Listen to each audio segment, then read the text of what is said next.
Yo, what's good? What's good? Yo, what's good? Let's go. Let's go. What's up, Hernan? What's good, Parlay? Let's go.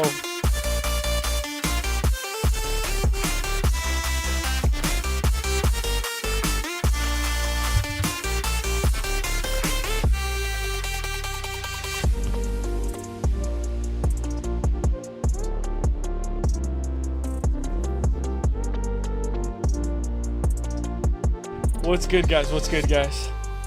Hope you guys are having a great day. I hope everybody's having a great day in this chat, man. Shout out to Parlay. Parlay had a banger stream a couple of hours ago. Shout out to Hernan. Let's go. Let's get this show on the road. I'm glad you guys are here because there's a lot to talk about. So obviously we could break down UFC 316, O'Malley versus Merab. We're going to break down this entire card. I believe there's only 8 fights. Only 8 fights, so we could easily run right through this card easily. And, of course, Ilia, Islam, the rankings. There's so much to talk about. So, of course, let's get it. Let's go. He says, I'm 11. Let's go. You know what? Honestly, that stream was funny, bro. I'm not even going to cap. That stream was funny. I want to see what you guys have to say about the rankings because, obviously, we have a bunch of stuff to talk about in the rankings as well. And if you guys want to talk about something in particular or anything you guys want to talk about, let's bring it. Let's bring it. So, let's go. What up, 11? Let's go. I'm glad you guys are here. Moneyline is later tonight. Moneyline is later tonight. Disclaimer. Emergency. Moneyline is later tonight. Giga Chikadze might be on the show. So, let's go. I said it was going to be yesterday. My bad. Moneyline is later tonight. Emergency. Hit your notifications. MMA Experts is going to go live tonight. And I bet you Giga Chikadze is going to be there. So let's go. I got physically abused in my own dude. Honestly, it was a good topic though. It was a good topic. Honestly, I was driving and I was listening to that entire stream. I was from the first minute, or maybe like I got in around 5 minutes. And then I was listening to the entire stream. Very good topics. Very good topics. In my opinion, I thought that was a good stream. It was by far one of the best streams of all time since to date, bro. Because that was fucking funny, bro. That was fucking funny. Shout out to Ryan Rossellini. Hopefully he's going to show up today. We'll see if he shows up today. But that was a banger stream, my guy. Let's go. Safety Vest, what's good, man? I hope you're having a great day, my guy. Safety Vest, let's go. Right now, we're just going to be talking about the news, talk about what Ilia said about Islam, and I'll bring it up right now.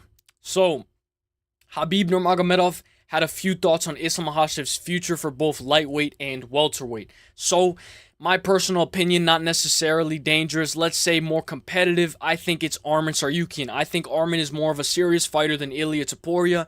Topuria is a good fighter at 145, but we haven't seen him at 155. I believe Arman is more competitive for Islam than Topuria. And then he goes on to say, Islam Makhachev wants to move up to 170, but we can't fight there because Bilal Muhammad is there. He's a close friend to us. That's why we can't put just relationships above titles. That's not how things roll. That's not how we roll. So yo, what's good? What's good, doll? I hope you're having a great day. I didn't say Parlay, Hernanov, Safety Vest, Pepino, doll. I hope you guys are all having a great day. Let's go. Let's start it up to a new day. Another live. Yes, another live. It's because I haven't been uploading. I'll probably upload a new upload a new prediction video or something early, maybe tomorrow. I'll figure it out if I want to upload like an early Carlos Prates versus Garry. I don't know. I'll figure it out. Let's go. What's good, doll? I hope you're having a great day, bro. That was a good stream. That was a banger stream. There was some banger topics that you guys were talking about, and in my opinion, it's fair. It's fair for everybody. You know, everybody had some good points. You know what I'm saying? So that was funny. I was just laughing. And Juice Man was in the chat too, so that was fucking funny. So, when we look at the rankings for featherweight, Max Holloway is ranked number 1. Diego Lopez is ranked number 2. Ilia Topuria is still ranked at number 3. Movsar Evloev is number 4. Yair is number 4, I believe, as well. Arnold Allen, Brian Ortega, Lerone Murphy, Aljamain Sterling, Josh Emmett, and Gene Silva. So when I look at this, should we automatically just take out Ilia Topuria from the situation because he's no longer coming back to featherweight? Or what do you guys think? Facts. In my opinion, honestly, I'm just glad that you guys hashed it out. Because I was just there, just listening, laughing in the background. And I was like, you know what? This is a good topic. This is actually a good topic because you know what I'm saying? Like, some people should have responsibility. And, you know, it's all, you know, Fair game. But yeah, let's go. What's good, dawg? Let's go. If you can read facts. And Raul Rosas Jr. is in the UFC. So, nah, I'm just kidding. So, so let's go. Not the so money line is gonna be later tonight, guys. Giga Chikadze might hop on the show, and I think that that's gonna be an amazing show. So shout out to MMA Experts. He's gonna drop a banger money line tonight, and I can't wait for that. So you guys know the featherweight is in a little bit of shambles right now. We'll make it. We'll match make later. Yair Rodriguez surpasses Movsar Evloev in the newest UFC rankings. I believe he's number 4. Movsar Evloev number 5. But of course, we can go over UFC 316, Dvalishvili versus O'Malley. We can talk about what you guys want to talk about. We can talk about everything. Yes, I'm very interested in Giga interview today because I want to see what Giga has to say about his opponent, David Onama, which he'll be fighting in 2 weeks. So let's get this poll started. We're going to break down UFC 316. A little bit of an early card because this happens June 7th in New Jersey. So we have at least May, June, at least a month and a half, a month and a week until this card. By the time this card shows up, I think there'll be 13 bouts on this card. So we have Merab, O'Malley, Juliana Pena, Kayla, Johnny Walker, Mario Batista versus Marlon Chito Vera, Kelvin Gastelum, Joe Pyfer, back on it. Joshua Van versus Bruno Silva, rescheduled. Sergey versus Shamil. Ariana Delipsky is back against Kong Wang. It's parlay time, yes. Take out Max. Honestly, bro, conservative betting is my way. Let's go. What do you mean by that, though? Like going, like, on the fights that you particularly are confident in? Let's go. First fight of the night. Ariana Delipsky de Silva versus Kong Wang. If you don't know, just go with your gut. Just go with your gut. If you don't know, just go with your gut. We're just basing off of what we think right now. I hope you guys are all having a great day. Let's go. Second stream of the day. Second stream of the week. Second stream of the week. Ariana Delipsky versus Kong Wang. With this fight right here, we know Kong Wang just recently lost to Gabriela Fernandez. She got clubbed in sub. She got wobbled. And then she got submitted by a rear naked choke. In my opinion, she was looking really good early prior to that, prior to her getting finished and getting dropped. But we know that, like everybody, sometimes you need that loss in order to come back. She goes and beats Bruna Brazil by a decision. We know that she has very deceptive power because when she made her UFC debut, she knocked out Victoria Leonardo very clean. Ariana Delipsky seems like a tailored matchup for Kong Wang, but we know that she lost to Karine Silva and Jasmine Javicius. I believe Karine Silva just recently lost to Vivian Araujo. So with that being said, let me just double check. Karine Silva was on a tear other than when she lost to Vivian Araujo. So with that being said, in my opinion, I think Ariana Delipsky is tough. I think she can last the over 2.5. I think it's possible. I'm going to go Kong Wang by decision. I know eventually Kong Wang's going to get the hang of it and she's going to fall in love with her hands and you know, she's going to be able to get that knockout like she did in Road to UFC. She always gets finishes and in her debut. So in my opinion, I got Kong Wang by decision. But we know Kong Wang can always bring that heat. Damn, this is rough facts, parlay facts. I have a video of Wang Kong eating... Damn. Damn, what's good, No Chill? I hope you're having a great day, my guy. Let's go.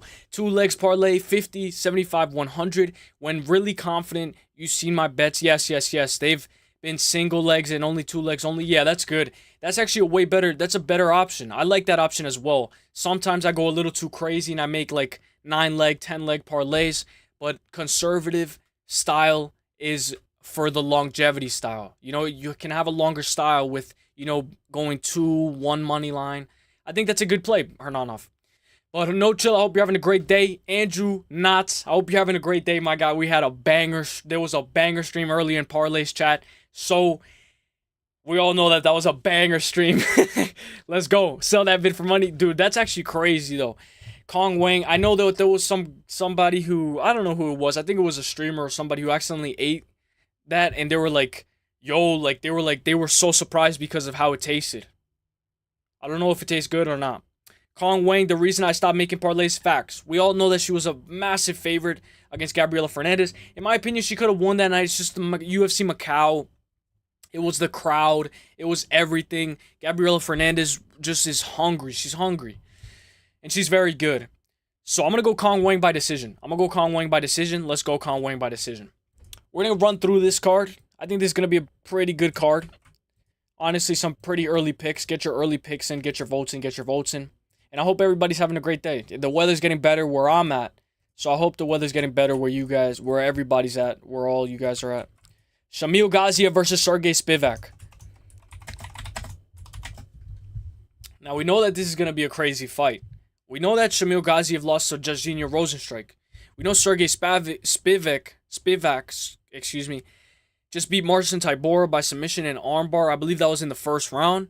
And he lost to Jailton Almeida, but he was bringing it to Jailton Almeida. He was bringing it in that fight. I know that fight was pretty quick, and Jailton Almeida was able to finish him in round 1, but he was doing pretty good in my opinion up until, I don't know what it was exactly, but I believe he made a mistake.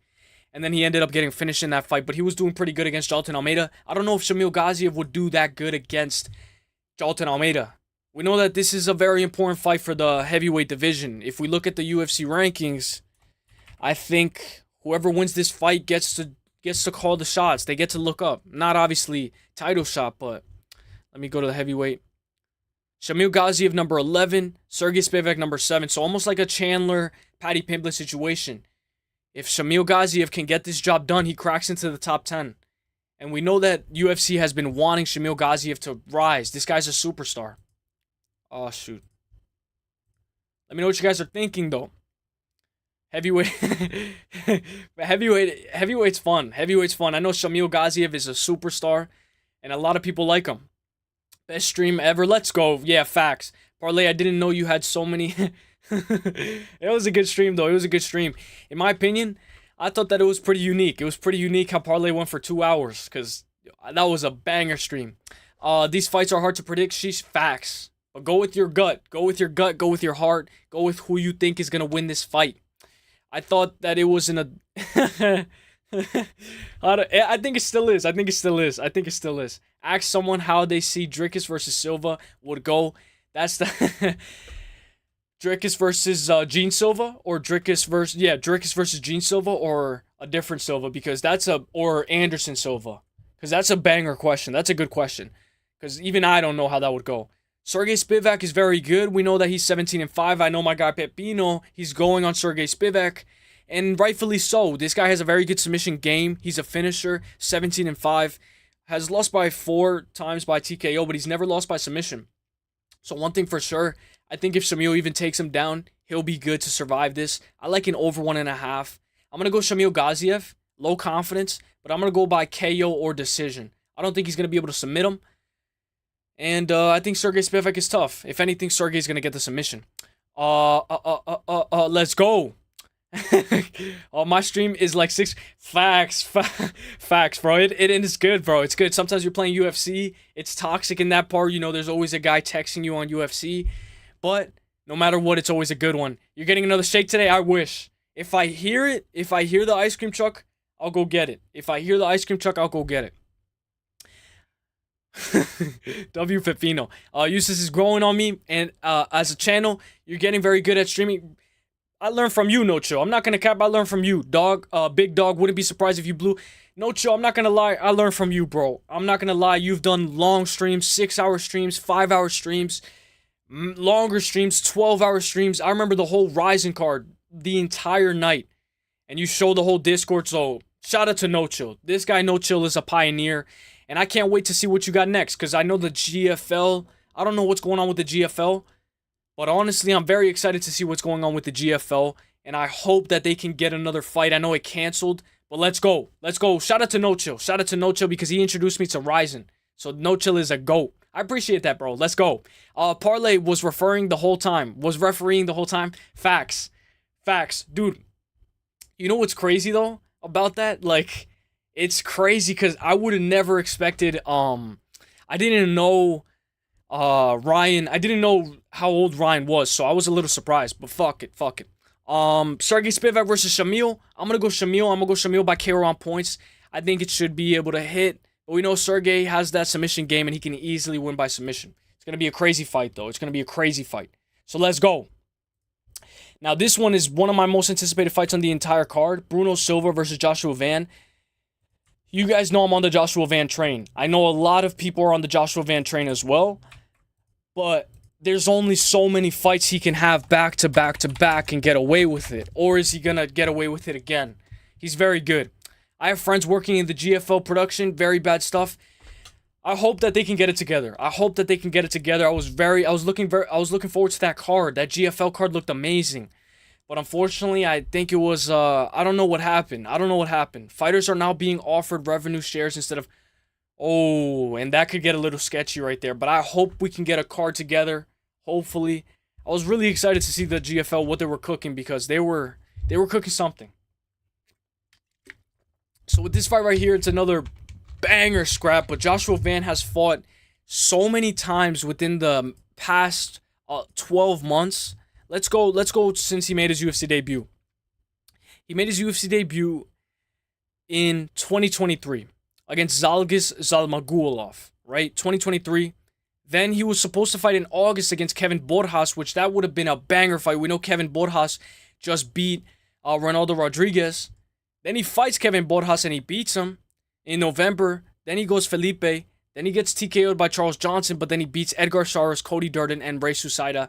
So he has had 7 fights. 7 fights, 23, 24, 25. 7 fights in 2 years, in basically 2 years. So that is actually insane. GFL is like a fire festival. Facts. It's just like when you start up your stream. It's just like it. It's like a crazy, everybody's for themselves. Fighters are now being offered revenue shares. That's kind of sketchy. If I'm from the GFL, I'll be like, now I know why they don't want to fight. Or they can't get the fight together. Van's boxing is nasty. Facts, especially in the pocket. Silva getting pieced up with 0 successful takedowns. Yeah, but, okay, so you know that fight against Cody Durden. He had a good scrap against Cody Durden. We know him against Cody Durden, that first round, he was getting grappled. He was getting grappled heavy in that first round against Cody Durden. I bet on Bruno Silva, but that first round, I was like, is Cody Durden going to just grapple him? Is he just going to grapple him? And then the second round starts, and he starts putting the pressure. He hurts Cody Durden, finishes him. And this was by far a very good fight from Silva. I think if he can maybe pull that off in the second round, third round, he can at least win 1 round. Maybe a plus 3.5. Because he was competitive with Manel Kape as well prior to him getting finished. He was like a punching bag in that fight. But I like plus 3.5. I like the over 2.5. And I like Joshua Van by decision. But we know he might just finish him. What's good, MMA Heated? What's good? I hope you have been cooking. There's no UFC this week, but I hope you have been cooking. I hope you have been having a great day. MMA Heated. Silva getting pieced up with 0 successful takedowns. Yeah, we know that he's going to have to wrestle. He might shoot out of desperation like Bryce Mitchell. How about Bryce Mitchell, man? You can tell when he's tired. He's shooting so obvious. Is Baby Sharp going to go live today? Is Baby Sharp? I don't know I think Baby Sharp is cooking something up. What's good, though? What's good? I hope you're having a great day, MMA Heated. Sean Woodson has a twin NBA, Sean Prince. Shout out to Sean Prince. Oh, one thing I want to mention. Thank you for reminding me, Andrew. I want to show some respect to Marvin Vettori's brother. It is really sad what happened to Marvin Vettori's brother.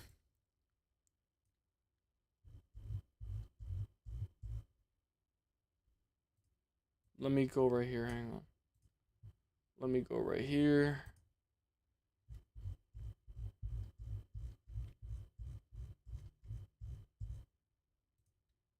Okay. All right, so recently, I believe this was yesterday, Patrick Vettori, the brother of Marvin Vettori, brother UFC fighter Marvin Vettori, Patrick Vettori tragically passed away last night in a house fire at age 29. Our thoughts go out to Marvin and his family at this extremely difficult time. And Marvin posts, "You were and always will be my number one, my little brother. You left a void that cannot be filled. I love you until my last breath. I don't think I'll be the same after today because maybe I never told you, but you've always been my strength. You were the smartest and the smartest of the two. You were creating wonderful future for yourself, and I can't get over it. It is sad. It is said that Jesus calls back the most beautiful souls prematurely to have them with him in heaven. Then I hope that you are there with him, looking and watching over us with goodness, has always set you apart. I love you, my brother. And even though it won't be easy to continue life without you, it gives me heart to know that one day I'll be buried next to you. So, dude, that gave me a little bit of chills. Like, that caption gave me like a little bit of chills. Yo, what's good? What's good? What's good, Grimy? What's good? Hope you're having a great day. I got 7-8 on prelims, not bad. Let's go. I went 10-3. I don't know why I picked Bryce Mitchell, but you know I got Bryce Mitchell. Was it a fire? Yeah, it was a fire. So I think you were talking about it earlier today, Parlay. That's how I found out about it. Shout out to Parlay. Go check him out, guys. If you guys haven't checked out Parlay, go check him out. Somebody in his chat mentioned this, so I looked it up. And when I found out about this, I didn't think it was true because I just saw Marvin Vettori training at, I believe it was Coconut Creek, Florida, in his gym with Bo Nickel, Mazvar Evloev, Dustin Poirier. Marvin Vettori has been training all day. So, I don't know when was the last time he's seen his brother, but I hope that the last time that he saw his brother, it went well, because this is very sad, you know. I hope you know, his brother's good, because I think this is his only brother. I don't think he has another brother, and even if he does have another brother, you know, you can tell that, like, this one, like, it's like he's the big brother and he lost his little brother. And look, he says, I love you, my brother. And he says, it gives me heart to know that one day I'll be buried next to you. And I was like, damn. Like, who knows? But I know Marvin Vettori's going to come back, and he's going to come back better than ever. But on a lighter note, let's talk about Dustin Poirier. But let's go. Jurgen's coming soon. Facts, Grimy, facts. PFL is this week, so maybe we get some gyats. What happened? Yeah, I know. Another sponsor. He's making bank. Fafino. Damn, RIP. Yeah, RIP. Joshua Van, easy win. Yes, let's go, Joshua Van. Facts. And he's probably a good guy. You know, he's probably a good guy. I'm still riding high on that Bryce Mitchell. I know you are. Grimy, well deserved. Bryce Mitchell, I thought he was going to be able to get him down at least more than once. You know, he got him down, but that was only because Gene Silva pulled the guillotine. Ruff, let's go. He barked in his face. RP, yeah, Jesus will be close with him at this time, especially after him losing to Roman Dolidze. Even though, like, that doesn't have to do with anything, but it's like you only can know how bad, you know, Marvin Vettori's headspace is right now. But I know the people that he surrounds himself with, he'll do way better. He'll come back. Let's look at the rankings. Let's look at Marvin Vettori. Let's look at the middleweight rankings. We look at the champ Dricus. Marvin Vettori is Roman Dolidze is number 8. Marvin Vettori is number 10. He can easily come back after, you know, take a break, take a hiatus, you know, take your break, and then he can come back against, maybe we could do him against Brendan Allen. Marvin Vettori versus Brendan Allen, because we saw them fight in the hotel, I think. So we could do that. Let's go, Bryce Mitchell. Yo, look at what happened with Dustin Poirier. So Dustin Poirier says Paddy Pimblett is legit and has an idea for his next fight. Paddy's the real deal. Dustin Poirier announced that he's going to be having his retirement fight in 2 weeks. Well, his retirement fight is going to be announced in 2 weeks. So we see this guy's killer, Mateusz Gamrot, Dustin Poirier, Matt Brown. Who do you guys think Dustin Poirier's retirement fight is? I think it's Max Holloway for the BMF belt. International Fight Week, maybe July. Silva, when he was growing up, he went through, yeah, facts. Joshua Van decision. Let's go, Joshua Van by decision. Dominic Reyes for the underdog was the lock. Facts. Reyes, let's go. W. Reyes. Probably Holloway. Anthony Smith is getting slept by KO. Hopefully it's in the first round. We'll see. We'll see how it goes. Hopefully it's in the first round. We'll see how it goes. Now we got the next fight. You guys know, well, I don't know, but Joe Pyfer was my lock of the week. I don't know if I dodged a bullet. I don't know if Kelvin Gastelum was meant to win that night. But I think I dodged a bullet because I was going to pick Joe Pyfer, and I was going to go heavy on Joe Pyfer. And knowing that he got sick the day before, I don't know how he would have performed. But let's go. If you guys haven't already, guys, just show me a little like. Let's go. That's the one thing that I asked for. Hobknocker, what's good, my guy? I hope you're having a great day, Hobknocker. Let's go.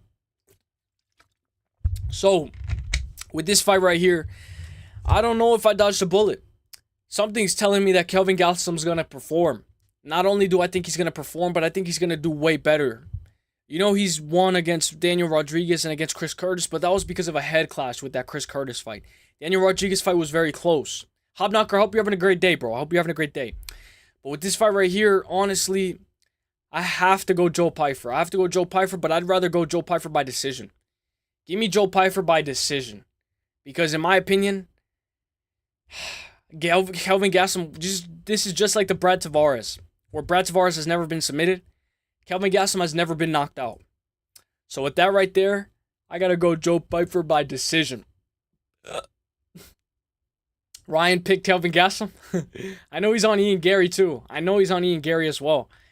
I cannot wait to see what Giga Chikadze has to say later today. I'm not even joking. I cannot wait to see what Giga Chikadze has to cook up. I think he's going to cook up. If he actually gets on the interview, he's going to cook up. Giga Chikadze is always good on the mic. He's always good on the mic. Maybe he's a little too confident, maybe a little too cocky, but he's good on the mic. Do you think a long camp will wear out Gastelum a lot more than Pyfer? Do you think a long camp will wear out Gastelum a lot more than Pyfer? Very good question. Very good question. He's 33 years old. Okay, so it's because of his diet, or that would be his biggest flaw, his diet, right? But if he can stay good, stay in shape, I don't think his work ethic is the problem. I think him having a longer camp is better. I think he's going to perform way better. I think this bout getting rescheduled, I think it's way better. I don't know why. I think the over 2.5 is going to hit. I think Kelvin Gastelum can win a round. I got Joe Pyfer by decision. I'm not that confident in Joe Pyfer. Pepino says he'll sprinkle the KO prop. I will be very surprised if Pyfer can get this done, especially by knockout. Dustin versus Colby. I've always wanted to see that scrap. Dustin versus Colby.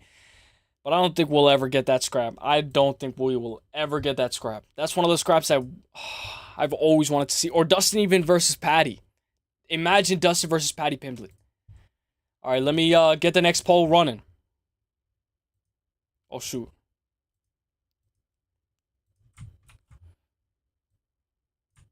Marlon Vera versus Mario Batista. We know that this is another banger scrap as well. But something's telling me that this scrap might be a little bit boring. I don't know. What do you guys think?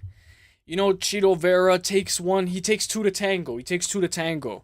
So if you're not bringing it to Marlon Chito Vera, this fight might be a little boring. What do you guys think? With this fight right here, we know Mario Batista is pretty good. His best win on his resume, he just had it over Jose Aldo by split decision.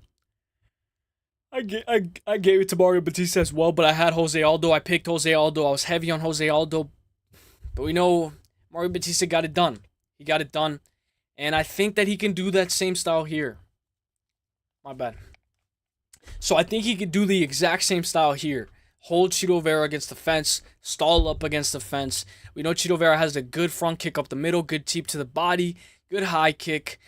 Good, I'd say one of the notable wins over Frankie Edgar. I really liked how he put the pace. You know, it was like 1-1 going to the third. And then he puts the pace and then he beats Frankie Edgar and he downloads data very good.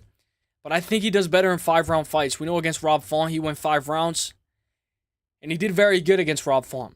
Against Dominic Cruz, he was downloading data. And then around that 5th round, he got Dominic Cruz with that beautiful head kick. He did get dropped for the first time against Davison Figueiredo, though. You know, he has a very good chin. Imagine if, I know, Pepino, I see what you're saying. Chito, I think Chito will catch him. I would be, like, a head kick is very open. Even a 1-2 down the middle when Mario's shooting. I really like Chito's front kicks. So I wish that the leg reach was here as well. Because I saw something that O'Malley and Chito Vera have the same length in legs. It's just O'Malley's torso is a little bit taller. So in my opinion, I think Marlon Chito Vera's legs are longer than Mario Batista. But maybe the torso is a little bit different. But he can definitely wrap that leg around Mario Batista's back of his head. Maybe like a Justin Gaethje, Dustin Poirier situation. Majority typologies, I like how a lot of people are on Vera. A lot of people are on Vera, but I don't know. I feel like Vera needs more. He needs more to give more. He needs more rounds. If he doesn't have more rounds, I feel like Marlon Vera's not going to do that good. He needs 5 rounds. Unless he drops Batista in the first round. Then it's like, okay. But I like the spread. I like the spread. The plus 3.5 for Marlon Chito Vera. Marlon Chito Vera plus 3.5. He takes too long to get started. Facts. Jose caught Mario every time in the pocket. That's a very good point. And then Mario kept on holding him. Especially when there was 30 seconds left. He just kept on holding him against the cage. Excuse me. But we know that that's a banger fight. No matter what, I hope that I think the over 2.5 can hit. And I hope that this fight's not boring. I hope that this is not a boring fight. I hope that this is not a boring fight. Because if this is another boring fight, I don't think Mario Batista is going to get a title shot anytime soon. He's going to have to work for that. Let's look at the rankings.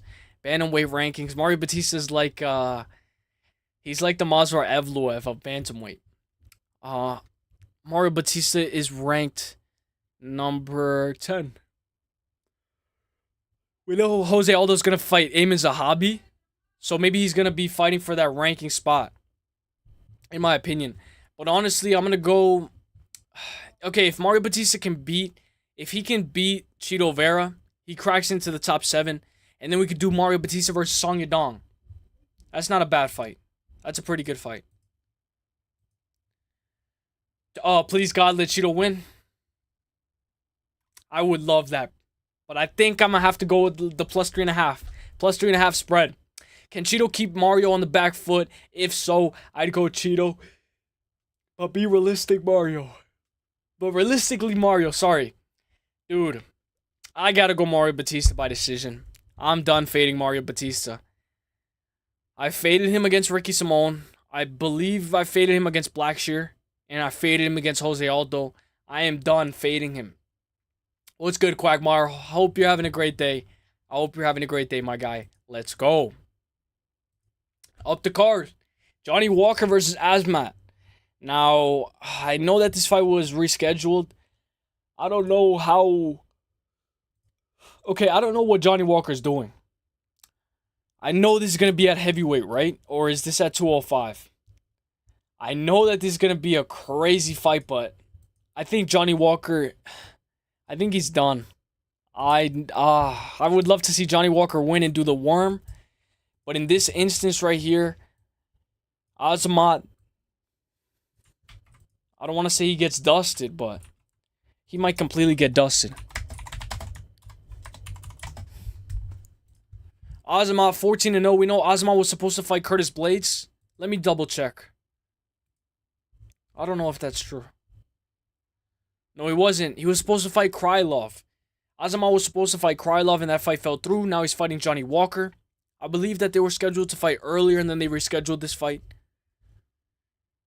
No, this is the first time that I guess they're scheduled. Azamat. I got to do more tape study on Azamat, but look at this. Majority Tapology is going Azamat by KO. If you're going Johnny Walker, you're going Johnny Walker by KO. One thing for sure, this fight doesn't go the distance. Under 1.5.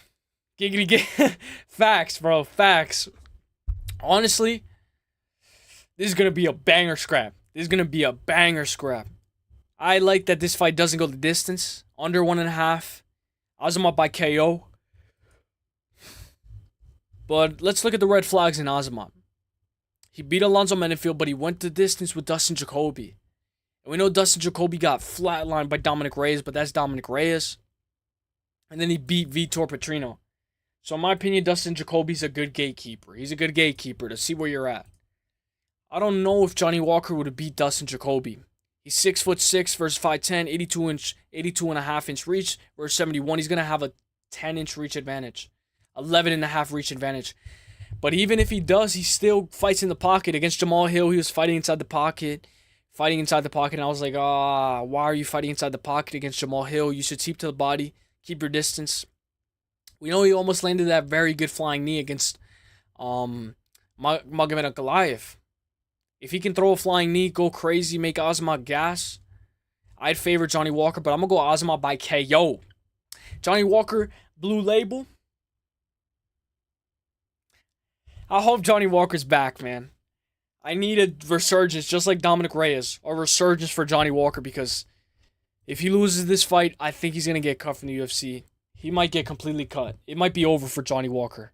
Walker KO, that's a good sprinkle. It's going to be plus money. I know it's going to be plus money. I can bank on it. I can bank on it that it's going to be plus money. Juliana Pena versus Kayla Harrison. We know that. Shout out to Parlay, because Parlay was actually making a good point. He was talking about how Juliana Pena has a very hot tongue, or a spicy tongue. And that's true. She's very good at talking trash. Very good.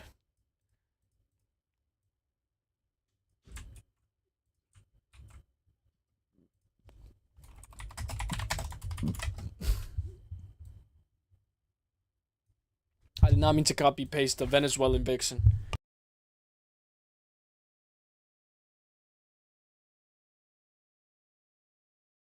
Thal says RIP Walker. It's probably over for him. But maybe we could get him in the GFL. That would be pretty lit if we can get him in the GFL. So with this fight right here, it's going to be a banger scrap. Not only is this going to be a banger scrap, but we know Kayla Harrison versus Juliana Pena is an anticipated matchup. We know Juliana Pena got a little bit of a robbery win over Raquel Pennington. I don't really know why they gave her that win. I don't know how. I got to rewatch that fight, but in my opinion, I thought Raquel Pennington at least won, 3 and 5. Maybe, Raquel did make it a little bit too competitive as it got later into the fight. But fair and square, it is what it is. It happened. Kayla Harrison recently lost to Larissa Pacheco, her only loss. And then she beats Aspen Ladd in the PFL. Goes to Holly Holm. Beautiful debut. Beats Ketlin Vera. Is on a 2-fight win streak in the UFC. And now is going to be looking to get the UFC bantamweight belt. And we know Amanda Nunes is fighting as well. She's coming back. Amanda Nunes is coming back. So I think the Amanda Nunes versus the winner of this. Majority typology is going Kayla Harrison by submission, KO, or decision. We know that obviously there's only 3 ways that she can win this fight. But if you're going Juliana Pena, why not sprinkle Juliana Pena by decision? It worked the last time. Juliana Pena always, the overs are very good with Juliana Pena. The majority of Juliana Pena's fights go over. She's got finished by TKO once in the second round. She got dropped 5 times against Amanda Nunes. She got submitted once in the second round, once in the third. She rarely ever gets finished in the first round, if ever. And I really like a lot of overs. Maybe an over 1.5, over 2.5. I think it's going to be set to the over 2.5. It's going to be set to the over 2.5. But she's very good. Other than if she finishes you very early, she's very good at surviving. Very good at surviving. That's why she beat Amanda Nunes. I really like Pena. Yeah, Pena decision is very good. Shout out to Pepino. RIP Walker, facts. Kayla Harrison, she went the distance with Ketlin Vera. If Juliana Pena is doing a little bit of tape study, Juliana Pena maybe can win at least 1 round, survive the second, all the way to the second. I'm going to go Kayla Harrison. She trains at Coconut Creek, Florida. Bo Nichols there. Mazar Evloev, Marvin Vittori, everybody's there. A lot of very good trainers there. I believe Pantoja's there as well. It's a very good spot. I'm going to go Kayla Harrison by submission or on points. I don't think she's going to TKO. The last time Kayla Harrison got a TKO, I will say, though, the weight cuts are going to get tougher and tougher. Just like Juliana Pena says. 4, 5, 6 TKOs, 5, 6, 7 submissions. Last time she got a TKO was Caitlin Young in round 1. So if she's on top of Pena, maybe sprinkle. Maybe if you want to take double chance, Kayla by submission or KO. But right here, I'm going to have to go Kayla by submission or on points. If Pena wins, I'll legit retire. Dude, I said that with Bilal. I said if Bilal wins, I'm done. I'm out. And anything is possible. I know. I'm very excited. I'm gonna do another poll. Who wins between Kayla Harrison and Amanda Nunes? Kayla Harrison versus Amanda Nunes, because we know. Let's pretend like Kayla Harrison already won. It's not a guarantee though.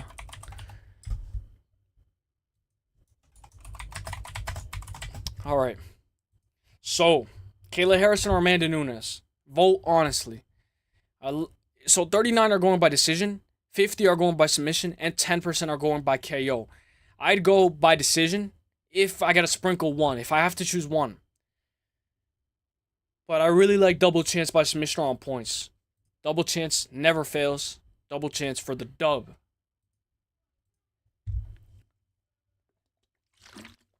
Nunes is that girl. She can take a break. She took a hiatus and it builds up more. Oh, sorry. Almost ended the poll already. It builds up more anticipation. O'Malley versus Merab. Now, this is another banger scrap right here. This is one of those scraps where I cannot wait for this scrap. But I don't know if it... So this scrap could look a little different this time around. Since it's the rematch, most rematches don't look exactly the same. Let's name a couple of rematches. I believe Parlay was talking about Usman and Jorge. The first fight was a little boring. And then Usman comes back and just knocks him out. Let's look at another rematch. Amanda Nunes, Juliana Pena. Amanda Nunes loses against Juliana Pena the first time. The second time, Amanda Nunes just dominates her. Rafael Fiziev versus Justin Gaethje. Gaethje, it was 1-1. It was competitive. Some people say that Gaethje lost the first fight, but I don't think so. And then the second time around, Gaethje, he gets it down. And he clearly wins that fight. So it's almost like this time around might look like complete domination from one side. It just might look completely more dominant. Like it's either Merab is going to just absolutely maul him this time worst time around. A lot of people say Merab's not a finisher. He's never going to get a finish. But just imagine he cuts Sean O'Malley. Sean O'Malley's heart starts racing a little bit more. Sean O'Malley's on the bottom. Merab's landing vicious ground and pound, breaking through the guard. O'Malley's trying to desperately get up.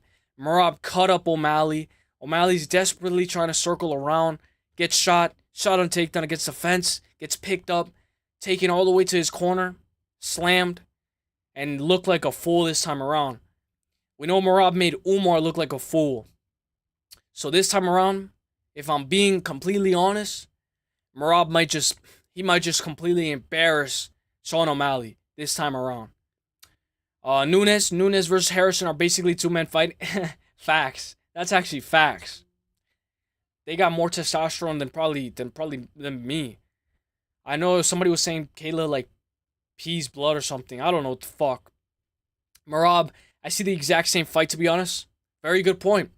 We have seen some rematches have played out the exact same way. Merab did it with Staff too. How good is Merab? I will say though, Merab is a little bit, you can touch him up, if he gets a little tired. He's a little bit of a takedown merchant. He grabs you, takes you down, lets you get back up, and then shoots on you again. Just to let you get back up and then shoots on you again. Almost like a Colby Covington. One thing I'd say about Merab is he kind of needs the cage a little bit sometimes in order to get you down. With O'Malley, a notable performance against O'Malley where I can try to say maybe O'Malley did very good and he can maybe implement it is O'Malley versus Peter Yan. O'Malley versus Peter Yan, he was doing Grammy rolls. He even took down Peter Yan in the first round, took his back. I think maybe O'Malley, if he starts rolling out of the takedowns, fighting the gloves, he could probably get away with glove grab the inside of the glove, get up. Maybe the referee's going to stand him up. But I'd say O'Malley needs to do more teeps to the body. What is good? KZ MMA. What is good, my guy? Let's go. If you guys haven't, guys, go check out KZ MMA. Go check out KZ MMA, guys. If you guys haven't already, go check out KZ MMA. Let me get his thing up. KZ, how you doing, KZ? Hope you're having a great day, KZ. You've been cooking lately. You have been cooking lately. Let me get this. Orange Cat is gonna be live later today too, I believe. KZ, Parlay, all of you, let's go. Shout out to KZ.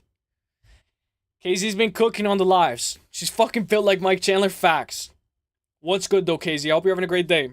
Kayla most certainly done peds. Yeah.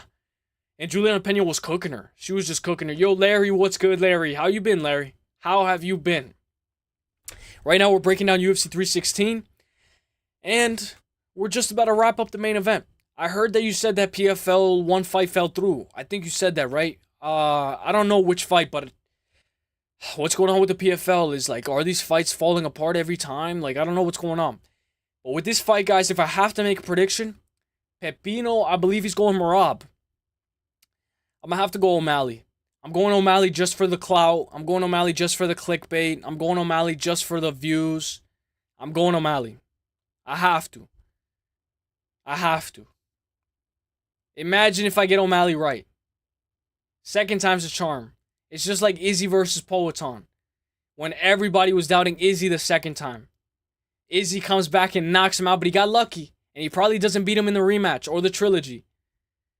But I just need one time for O'Malley to win this time. And then we never fight Merab again. I'm coping. I'm chilling, brother. Let's go. Let's go, KZ. Let's go. I'm glad you've been streaming lately. You've been cooking. Maximum fight is off. Was that a good fight? I know that, I know we broke it down the other time. We broke it down yesterday. But at least we didn't lose one of these fights. You know what I'm saying? It was a good fight. Shout out to Nate Diaz. Oh, we lost the premise fight? Who was Maximov supposed to fight? Oh, Khalid. So is my parlay still good? Impa, Godzi, and Murad. The parlay's still alive. The parlay's still alive. Still alive. I'm gonna go O'Malley. If O'Malley wins, Juice Man is gonna lose it. I know. Dude, Juice Man was in here the other time and he was like, O'Malley doesn't even deserve the title shot.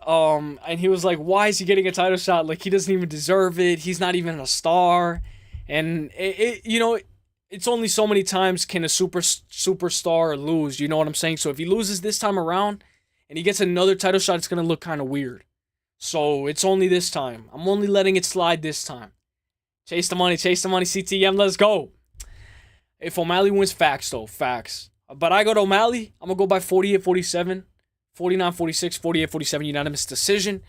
But I'm basically banking on a Hail Mary. I'm banking on basically like a Russian roulette. I'm banking on like a Hail Mary. A very crazy Hail Mary because sometimes if, against Aljamain, I really liked how Sean O'Malley looked right there. When he's focused, sometimes he looks very good and he could put the pressure, maybe make Merab make a mistake. We'll see how it goes though. But let's go. I'm going with Impa, Godzi, Murad, JJ Wilson, 4-leg. You guys heard it right there, 4-leg for Larry. I wish I could bet the PFL, but maybe it's a good thing that I can't because, the PFL would have looked like a mess. It would have looked like an absolute mess. So, guys, we know that Dustin Poirier, maybe he's fighting Max Holloway. I don't know what's going on. I heard something that Chael released this. 155 only has one piece of clarity, which is that Dustin and Max are matched up. After that, we don't have anybody for Sarukian to fight. We don't have anybody for Ilia Topuria to fight. We don't have anybody for Justin Gaethje to fight. I believe that the bosses of the UFC are sitting and they're waiting for the outcome of Pimblett and Chandler, and that outcome is going to take one of those pieces off the board, and I'm excited to see. So maybe it's Dustin versus Holloway 3. But Holloway's never won against Dustin. If he can this time around, he will. He might. But the BMF curse is real. The BMF curse is real. Yair Rodriguez, look at this. Yair Rodriguez when Tracy Cortez is in the attendance. He just pulls up like GSP. But we know Yair Rodriguez lost when Tracy Cortez was in attendance against Brian Ortega. But when Tracy Cortez is in attendance, it doesn't count. Like, everybody levels up. Everybody levels up. Armin versus Patty would be dope. Hell nah. Dude, he's gonna lose. I can't have Patty lose, bro. I can't have Patty lose. Armin is the kryptonite. Armin is the kryptonite to Patty Pimblett. Stylistically, Armin Tsarukyan would whoop Patty Pimblett so bad. Patty's number 8. Let's do Patty versus Dan Hooker. Or Patty versus, Beneil versus Moicano's in the works. I believe Beneil versus Moicano's in the works. I'm not sure. Patty versus Gamrot. Patty versus Hooker. Armin's gonna whoop him. I think Armin would absolutely destroy Patty Pimblett so bad. But if that's the fight to make, then that's the fight to make. Did you guys hear ESPN, the second the UFC signs a Netflix deal, and every MMA fan on earth unsubscribes at this exact same time. ESPN is having a deal. Oh, Ilia Topuori's on GARREE today. I'm gonna listen to this later tonight. I don't know if it's already uploaded, but I'm definitely gonna check out this. Ilia Topuori's gonna say, he's gonna be like, Dana White, Tucker Campbell, they forced me to vacate the belt in order for me to get a title shot, guaranteed title shot. And he's gonna be talking a lot of shit, maybe a lot of shit about Charles Oliveira. We'll see how it goes. Armin versus Patty facts. Patty is king. I know a lot of people don't like Patty, but I want Patty to get the title shot. But I know eventually, maybe he's eventually going to lose and the hype is going to dwindle. Netflix and Amazon are expected to hold meetings with the UFC almost right away. The UFC's exclusive negotiation window with ESPN expired today.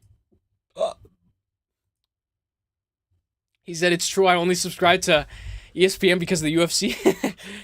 Damn. ESPN has some good sports, though. Has some pretty good sports. We broke down these fights today. So, people's pick, I believe, was... some people went Marlon. But I believe majority of people went Mario. We're all on Mazakhanov by KO, I believe. We're on Joshua Van by decision. And Pfeiffer, some people say KO. I would be very surprised, though, if he can KO Gaslam. Yeah, Rodriguez surpasses Masvidal. Let me try to see if I can cook something up. Word Tulio was showing off. Facts. Tulio's actually funny. Let me try to see if I can get some. News. Cause you guys know there's no UFC this weekend, so it's a little bit lackluster. Let me try to see if I can cook something up.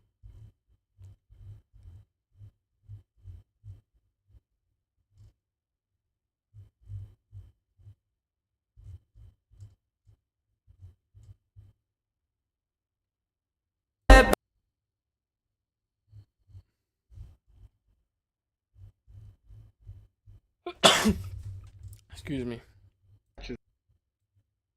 Sorry, guys. All right. Wait. Oh, hell yeah. Let's go. Gary knows about this. This is brilliant. He's going to make this guy quit. So. Did you see it? Here, look at this. This is a video of Carlos Prates and his true fighting spirit, called being a quitter. He'd just been beaten up all the rounds prior. Look, remember I showed you guys this yesterday? You guys remember this or no? Remember we were talking about this yesterday? Shakes his head, says I'm done, and then just drops to the ground in absolute despair because he knows that deep down he's not a fighter.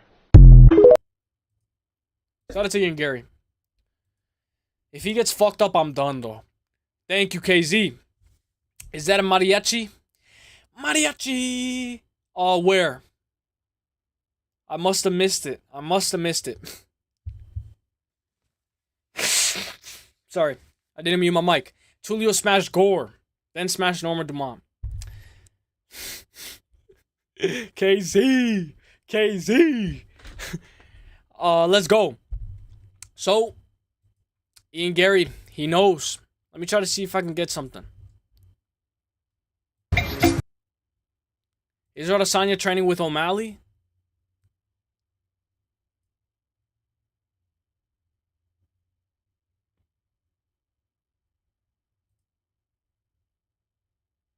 Damn, bro, you're gonna break the machine.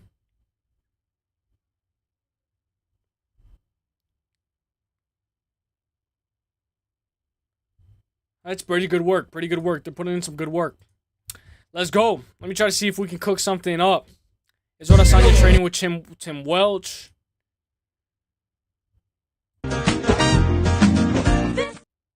Oh my gosh, I hope I did not get a copyright.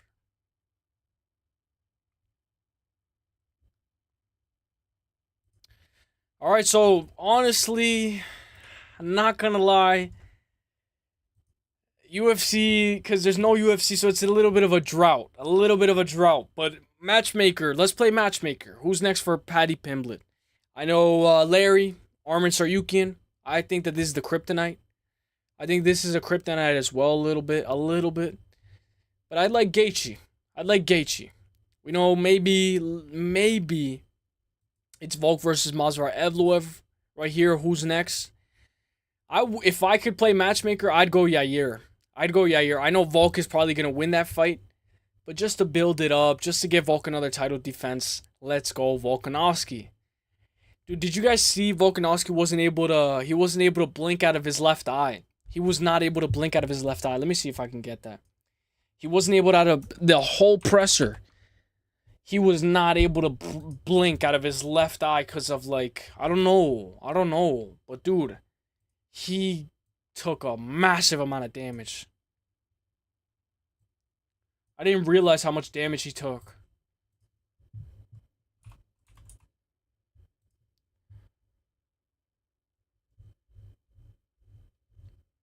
I'm gonna try to see if I can get his eye. Dude, this guy's eye was right here. How do you feel? Yeah, good. I mean, it was funny. Before I went out, He was only blinking I was with saying, one eye. like, I promised, I'd do my walk around the mat while I warm.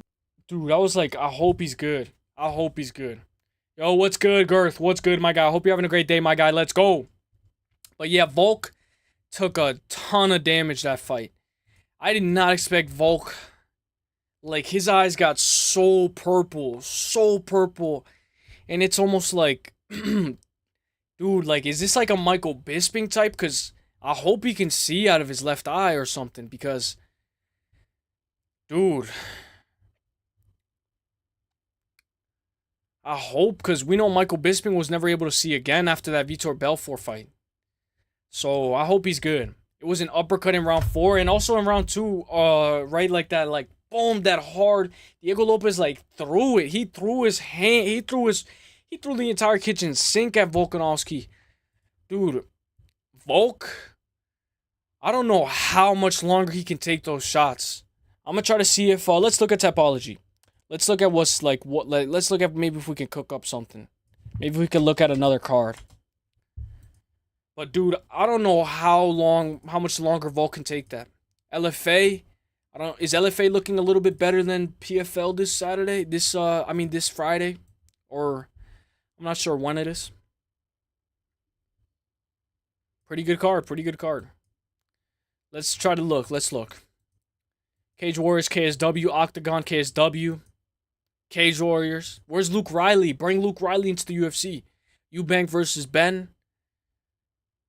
I don't know about that one. PFL World Tournament. Phil Davis versus Rob Wilkinson. Maybe Phil Davis for the dub. Garcia versus Romero. This is now we're talking. We could talk about this. We could actually talk about this. Now we're talking. This is going to be in New York. So welcome to New York. Let's go. Volk's fine. I think he'll hold on to it. Maybe 2 more title defenses. Let's hope. I would hope. I need him to defend at least one more time. I know a lot of people were like, who's the featherweight GOAT? Like, if that's even a question. Maybe you could still question it. Who's the first ever featherweight champion? Jose Aldo. We know he has the most title defenses. But what's more important to you? More title defenses or losing and then coming back? Especially at the age that you're at and record breaking. It's all opinionated, but I'm glad that Volk is always in the GOAT conversation. Garcia versus Romero. We could break down this card. We know Teofimo Lopez has a very good test ahead of him against Arnold Barbosa Jr. In my opinion, this guy is 32-0, but you guys know with boxing. How it is. Let's do a poll. I didn't do a poll on Merab versus O'Malley. I assume that majority of you guys will go Merab. So Teofimo Lopez, his dad is a little crazy. His dad is the matchmaker for him. Sometimes his dad is like, doing the talking, building up the pay-per-views for him.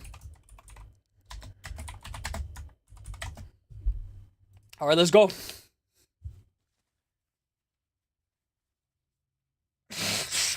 My bad, guys, my bad. I don't think Masvidal has the power to stand up and drop Volk. Yeah, he doesn't need to drop. Oh, Gio Ray, let's go. Giuliano Argenti. He was playing some good not Call of Duty. He was playing a good Dragon Ball Z. Giuliano Argenti. Thank you for the raid, my guy. Thank you for the raid. I hope you go live later tonight. I will be in MMA Experts live later tonight. He will be interviewing Giga Chikadze. So I figured that's going to be a banger. Let's go check it out. Lopez versus Barbosa is very competitive. Facts. Diego Lopez versus Edson Barbosa. Facts. You know what? Pepino, you should be a matchmaker, bro. That's a very good matchup. I don't think Masvidal has the power to stand up Volk. Yeah, but, you know, he could probably take his back, stall out the fight. Let's go. Lane, let's go. Let's go. I'm glad you guys are here. Solid Poos. I'm glad you're here. I hope you're having a great day. Mustard Tin Can, I hope you're having a great day. Girth, I hope you're having a great day. Lane, I hope you're having a great day. Doll, let's go. WGO, let's go. If you guys don't know, it's Giuliano Argenti. Go check it out. Banger streams. Banger streams. He was playing Dragon Ball Z. Majin Buu is overpowered. Majin Buu is way too overpowered. No, they have the boxing one you have up. No, the box. Oh, Lopez versus Barbosa. Oh, bro. I thought you were talking about Edson Barbosa versus Diego Lopez. Wait, let's actually pretend like we can try to make that. Let's pretend like we're trying to make that, though. Where's Edson Barbosa? Is he still ranked? Damn, he's not even ranked anymore. Damn. I remember Edson Barbosa was top 4, top 5. I would have loved to see that fight, though, no matter what. Even this one as well. Volk beats Masvidal. I would hope. Dude, stop Gish galloping. Bro, my bad. I don't know Gish galloping. I don't know Volk's always going to have go-to takedown defense. Facts. He always is, and I don't remember anybody taking his back. I'm taking Teofimo Lopez just based on the name. Let's go. You know, Teofimo Lopez is very good. His only loss is to George Kambosos Jr., I believe. Yeah. But in my opinion, it was his dad that lost him this fight. It was his dad. If you guys know George Kambosos Jr., his dad does the talking. His dad, is at the presser, talks for him. His dad's like, oh, you want to make a bet? Let's make a bet. We're going to put so much money. So his dad puts up more pressure on his son. I'd say a very notable win for for Lopez is Lomachenko. That was a very close fight. I don't know how you guys had that fight, but I thought Lomachenko won that fight. But we know it was COVID, all that stuff, so fair and square. But the fact that he only has one loss on his record is very good. He did lose a lot of hype after that George Kambosos loss, but George Kambosos lost as well. I think George Kambosos lost to Lomachenko. So it's like rock, paper, scissors. Lopez beats Lomachenko. Lomachenko beats... I forgot what his name was. Okay, Lopez beats Lomachenko. Lomachenko beats George Kambosos Jr. George Kambosos Jr. beats Teofimo Lopez. Rock, paper, scissors. But with this guy who's 32-0, I don't know about him. I don't know anything about him. Pepino said that this is going to be a very competitive fight. I was going to say that this guy has a padded record. That's what I was going to say. I was going to say that this guy's record is a little bit padded. 32-0. Let's go all the way down and let's look at this. Let's look at where Mike Reed is now. 25-2. Okay, that's good. That's actually pretty good. That's actually very surprised. 25-21. Okay. Mike Alvaro 40-5. Okay, that's actually a pretty good win. Retirement 35-18. 29-6. So it's pretty good. It's not terrible. 30-2. It's only 2 losses. 29-7. So it's a pretty good record. It's not padded. But it doesn't show like on UFC. It doesn't show how many KOs he has, like how many decisions. Unless I would like to actually look here. But I think the over 8.5 rounds. You guys remember Gervonta Davis? Gervonta Davis versus Gervonta Davis versus who it was? Who was it? Roach, Cockroach. Gervonta Davis versus Roach. A lot of people were going Gervonta Davis by KO, but what I like about boxing is that you can bet, like, you can still see, will this fight go the distance, yes or no, while the fight is still on. So it's pretty good. That's a pretty good thing. So I'm going to go Teofimo Lopez by decision. Sorry. Thank you, Pepino, for the memorization, the memory of an elephant. Let's go, Pepino. I'm going to go Lopez over 8.5 rounds. I think this is 12 rounds. Interim champion versus the champion. Let's go Lopez for the win. Now, Devin Haney. They're setting up Devin Haney against Ryan Garcia. They're going to set it up. If Devin Haney can win this night and Ryan Garcia can win this night, They're gonna be cooking. The presser, the conference leading up to this fight, it's gonna be a good match. If just Devin Haney can get just right through. We know Devin Haney appealed his loss to Ryan Garcia, so technically he is undefeated.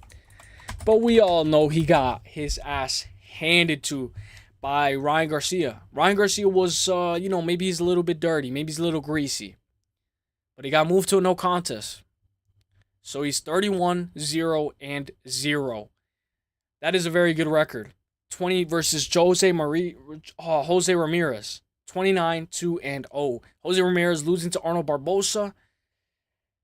Oh, Arnold Barboza's fighting Teofimo Lopez. So how good is Arnold Barboza? Arnold Barboza should be fighting Devin Haney. But in this case, I'm going to have to go Devin Haney.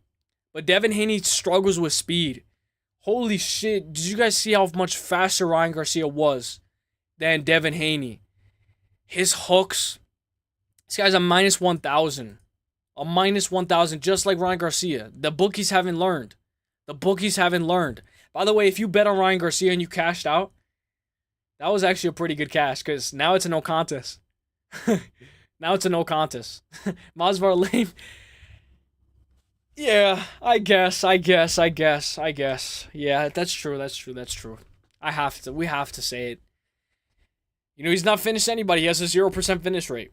Haney should win this one, but I'm sprinkling Ramirez just because we don't know how Haney is dealing with his beatdown.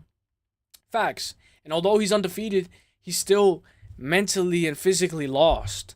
He was getting handed to. But if you guys know, Devin Haney fought Ryan Garcia on the regional scene. They fought multiple times. And Devin Haney won. He won by, decision. Devin Haney's a decision merchant. But he should be able to win this scrap right here against Jose Ramirez. I'm going to go the over 10.5. I think the over 10.5 is probably going to be a minus 200. Over 10.5. I would like that this fight goes the distance. Maybe Devin Haney gets dropped. And maybe the odds are fluctuating. Then we could put that this fight goes the distance. Get a little bit more plus money right there. Devin Haney for the win for me. My bad, guys. My bad. Now this is going to be another banger scrap right here. Masvidal 100% beats Volk. Chill. Love watching Haney get rocked. And when Haney gets rocked, you can see it in his face. He doesn't have a good poker face. He's kind of like Leon Edwards. When he's losing, you know he's losing. I like how Ryan Garcia was building up to that fight, though. He was dancing, he was snapping, he was doing the face-to-face. He was gish galloping. Now, Rolly Romero. If you guys know, Rolly Romero he sparred with Ryan Garcia before. I believe Romero and Garcia have sparred before. Let me try to see if I can see it. Let me try to see if I can find this.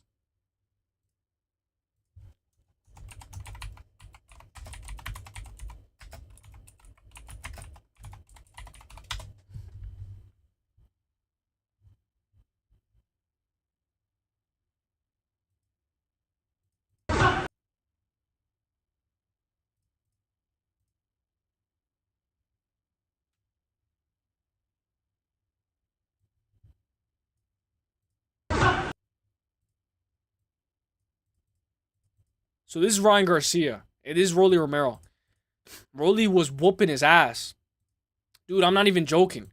Rolly was whooping his ass on the regional scene in amateur. Dude, Rolly was handing it to him. And if you guys remember, Rolly was giving it to Gervonta Davis. He was bringing it to Gervonta Davis. Not only was he bringing it, but bro, it was pretty close with Gervonta Davis. Obviously, he kept on going in crazy. And he did just lose recently to Isaac Cruz as well by KO. So he's a little chinny. But he was bringing it to Gervonta Davis before Alonzo Menefield. He just ran right in. But I got Garcia. I don't know if he's going to be able to knock him out. I know he's been knocked out in all of his only 2 losses are by knockout. To Isaac Cruz and Gervonta Davis round 6. And he lost in round 8 to Isaac Cruz. Isaac Cruz is not that good. I know a lot of people are high on this guy. They say that he's very good, 27-3-1. But he just lost to Jose Venezuela by split. I thought he lost that fight clearly. He lost to Gervonta as well. I don't think Isaac Cruz is that good in my opinion. He's a little bit of a brawler. Ryan Garcia is a completely 100%. Let's go 100%. 100%. Test if bro unblocked me or not. Dude, I never had you blocked, bro. I never had you blocked, Hustle.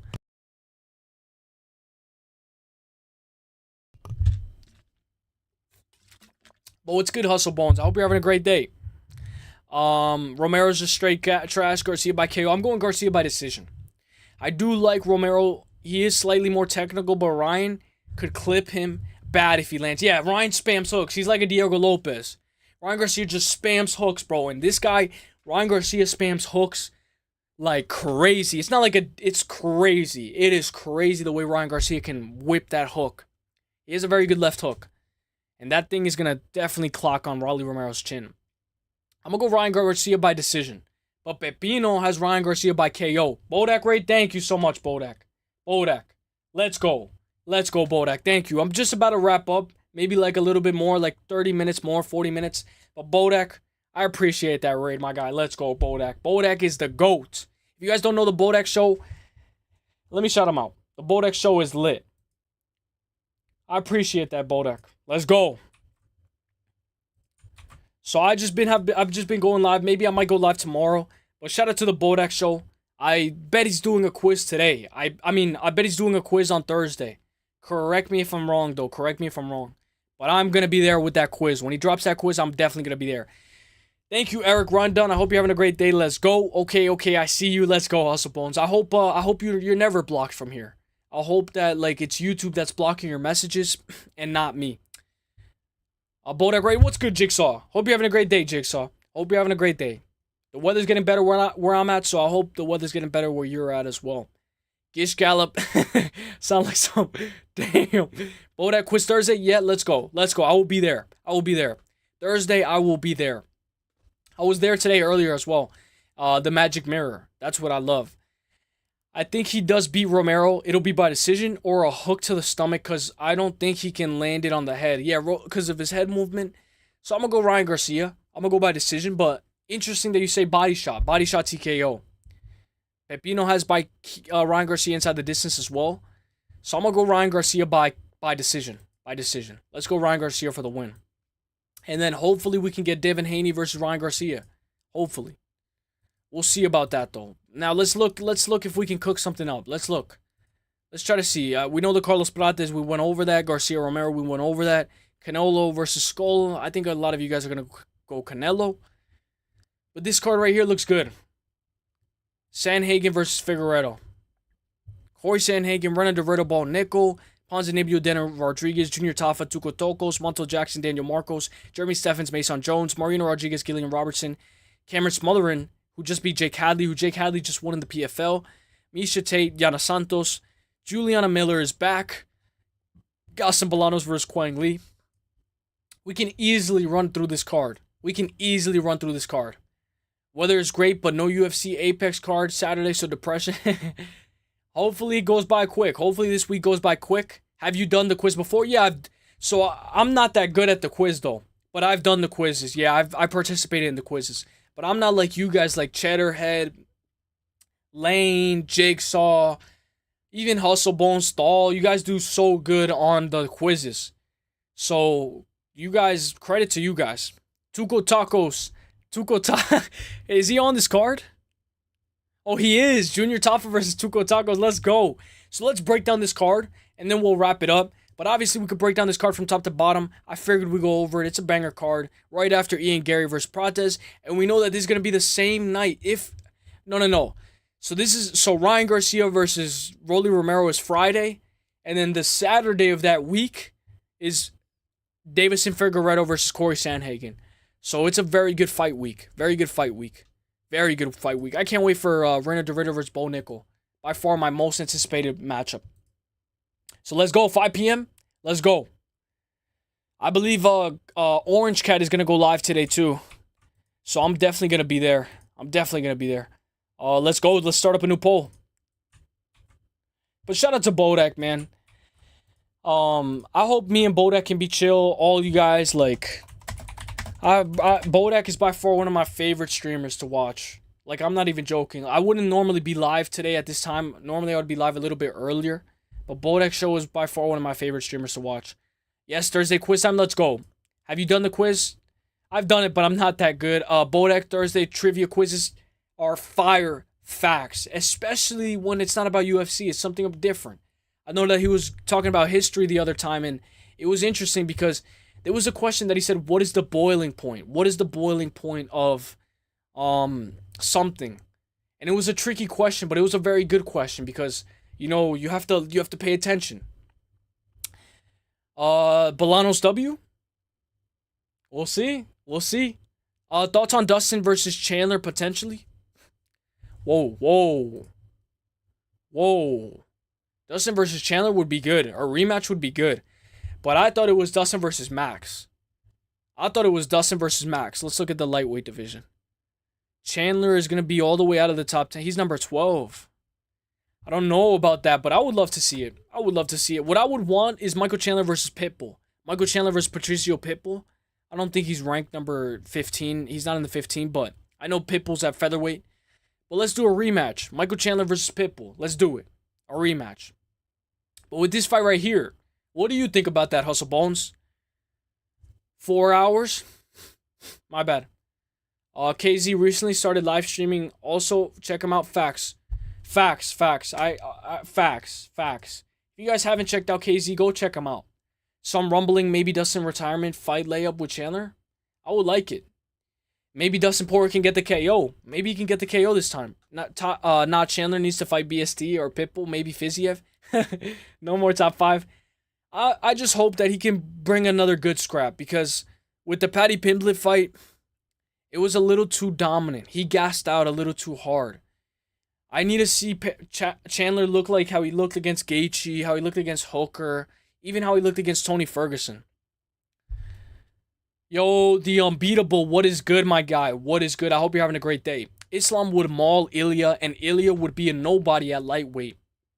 People who would then say Islam only fights featherweights. Yes, I know that's a narrative. That's a very good point.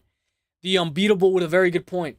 How if Islam beats Ilia, we can just say, oh, Islam just beat another featherweight. He just beat another featherweight. He hasn't proved himself yet. He just beat another featherweight. So this is a very good point from the unbeatable. Why, Khabib wants Ilia to prove himself first. So that way it can look better for his legacy. Very good point.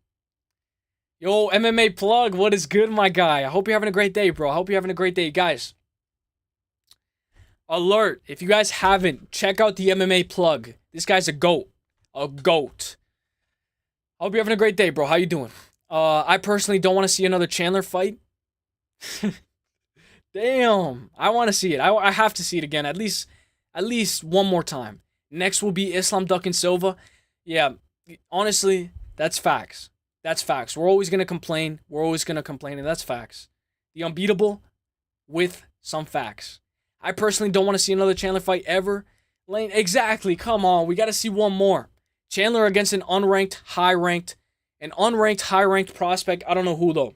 So let's play matchmaker. You guys want to play matchmaker? Let's look. We're looking at the lightweight division. Michael Chandler's all the way at number 12. I like what Dahl said. Against Benoit Saint-Denis. Chandler versus Benoit Saint-Denis. Maybe Chandler versus Pitbull, but we know they're not in the same division. Chandler versus a guy who's unranked. Maybe Chandler versus the winner of Joel Alvarez versus Rafael Fiziev. Maybe. But I like seeing sorry.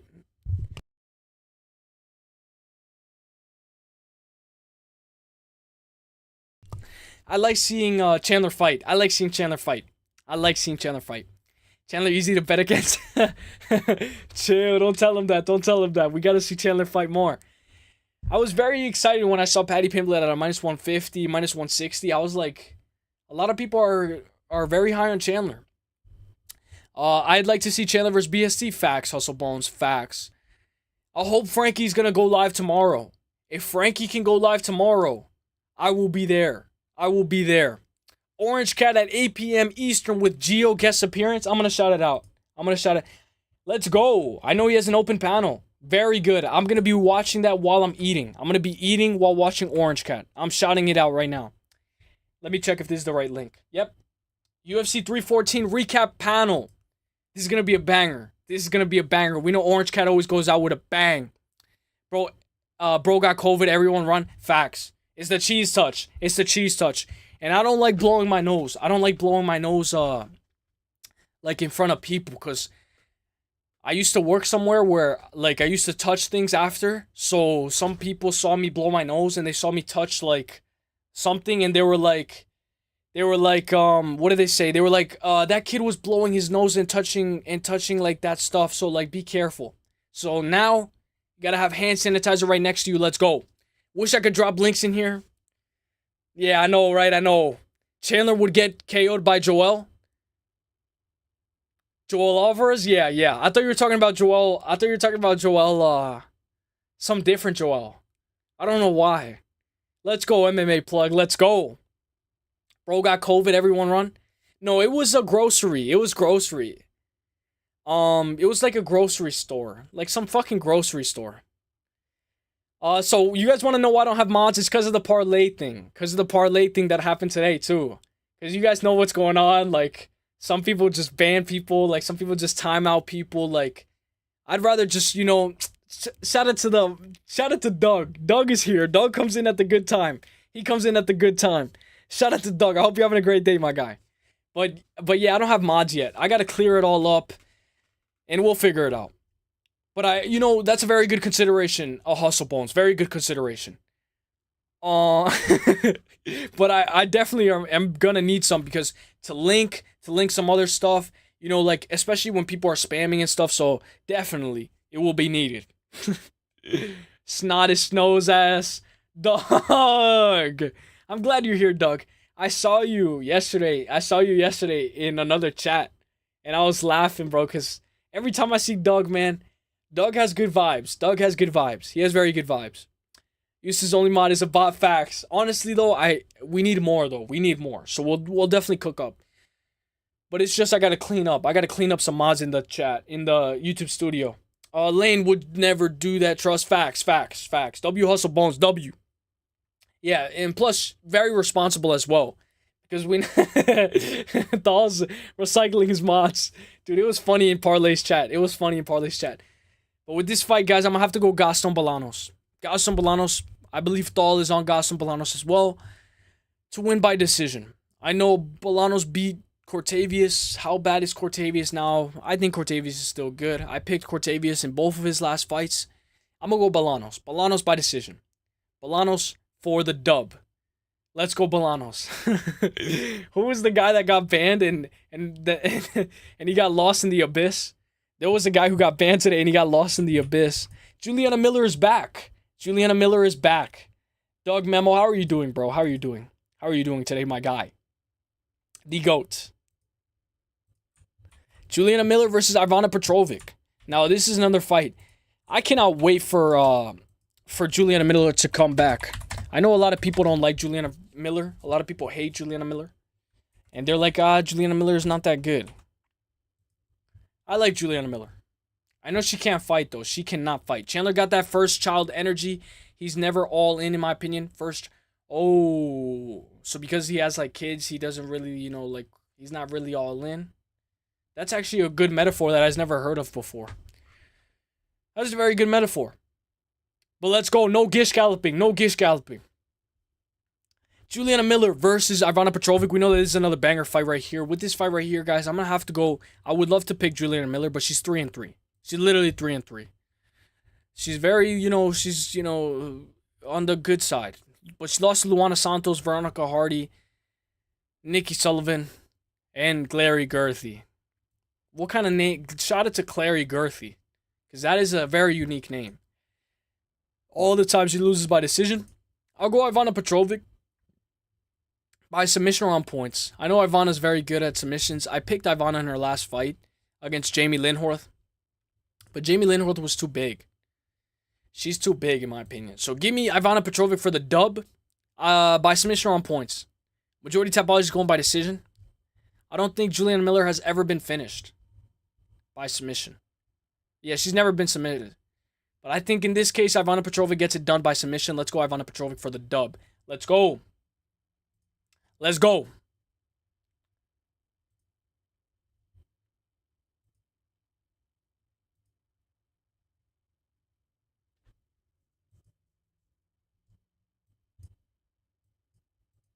My bad. All right, let's go. I thought Petrovic looked good against Hort and should have won. Yeah, I gotta rewatch that fight back. I'm not gonna lie. I gotta rewatch that fight back because that fight, I remember it being like a little lackluster. I'll rewatch it. Don't tell me it's the GOAT. The guy who hurt John Jones. The guy who injured John Jones in training. How good is this guy? Versus Thomas the GOAT Peterson. How good is Marcin Tybura, right? Because Marcin Tybura beat Mick Parkin, who Mick Parkin beat Thomas Peterson, I believe. No, Mick Parkin didn't beat Tom Peterson. Fuck. Bad memorization on my part. Mick Parkin didn't fight Thomas Peterson. It was Mo Usman. All right, so who wins right here? Let's go. Chandler, yeah, facts. I thought Petrovic, facts. Blessed as always, fam. All praise due. Hope all is even better over there with you, bro. Doug, you're a generous guy, my guy. You deserve a good life, bro. No cap. No cap. Thank you for that, bro. Doug is always funny. Too big, too girthy. Facts. Peterson W.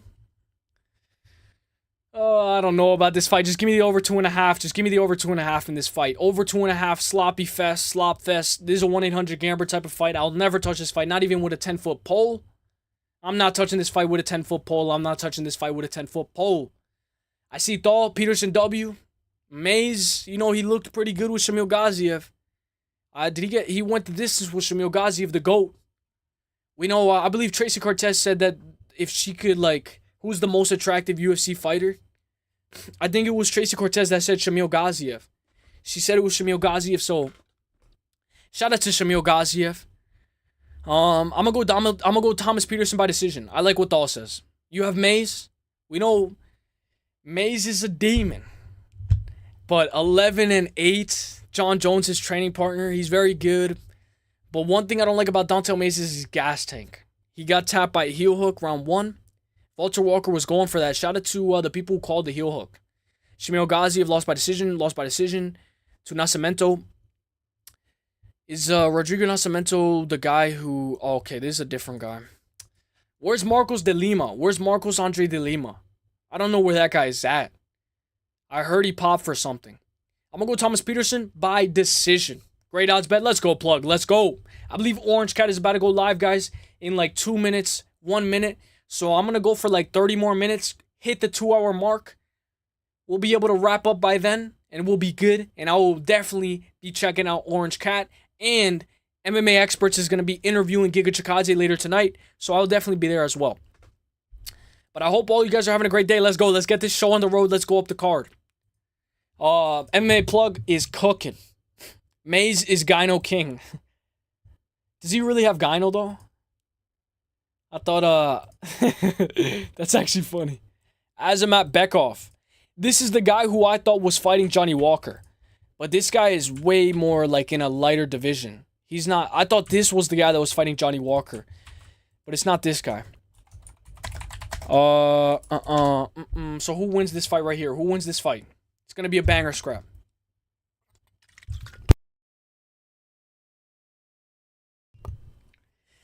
Mays looks like Bobby Green. He has the chain. He has the chain. Hernanov. What is good, my guy? What is good? USA. USA. Where's, shout out to S-Dogs. You guys know S-Dogs? Yeah. Yeah. S-Dogs family. S-Dogs is a GOAT. S-Dogs always brings in that energy. I'm never tired whenever I'm watching an S-Dogs podcast. What's MMA crossover as well? MMA crossover, S-Dogs, all those guys are cooking up. John Jones hey, yo. Facts, thought, facts. Pick on Nation, let's go. Bekov W, Bekov. Bekov. Bekov. Every time I see the name Bekov, I get scared.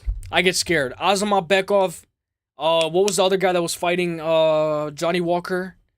I don't know exactly what his name is, but I believe it's a little bit similar. Bekov is favored on Tapology.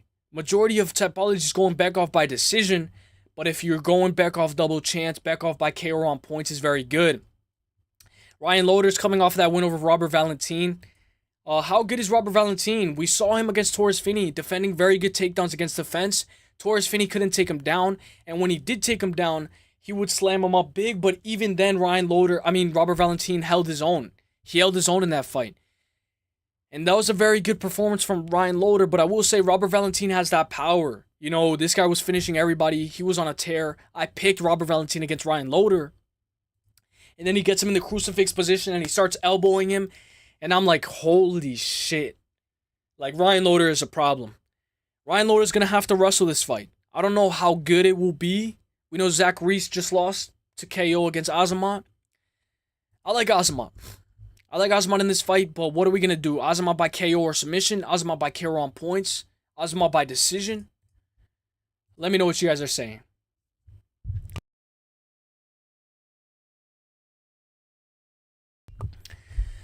Pick on the nation facts. ¿Cómo estás, Hernanov? How are you doing, Hernanov? Muy buen. Let's go. Let's go. It takes two to tango.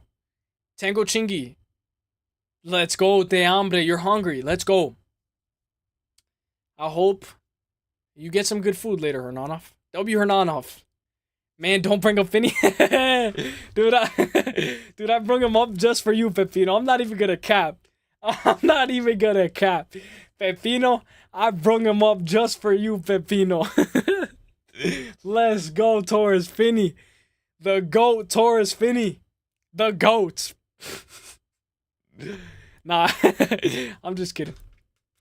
No, but I know a lot of you hated that performance against Torres Finney. But I was laughing that fight. I like the over 1.5 in this fight. Give me Azamat Bekov by KO. Who was it that called it? Bekov by KO. Bekov, Hernanov, Thal, Bekov.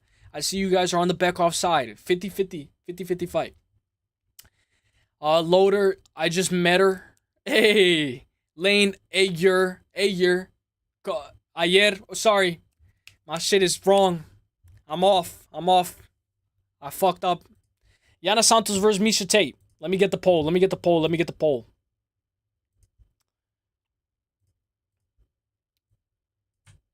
Yana Santos versus Miesha Tate. We'll go through this one pretty quick. I won't stall too much of your time with this one. Cupcake versus Foxy.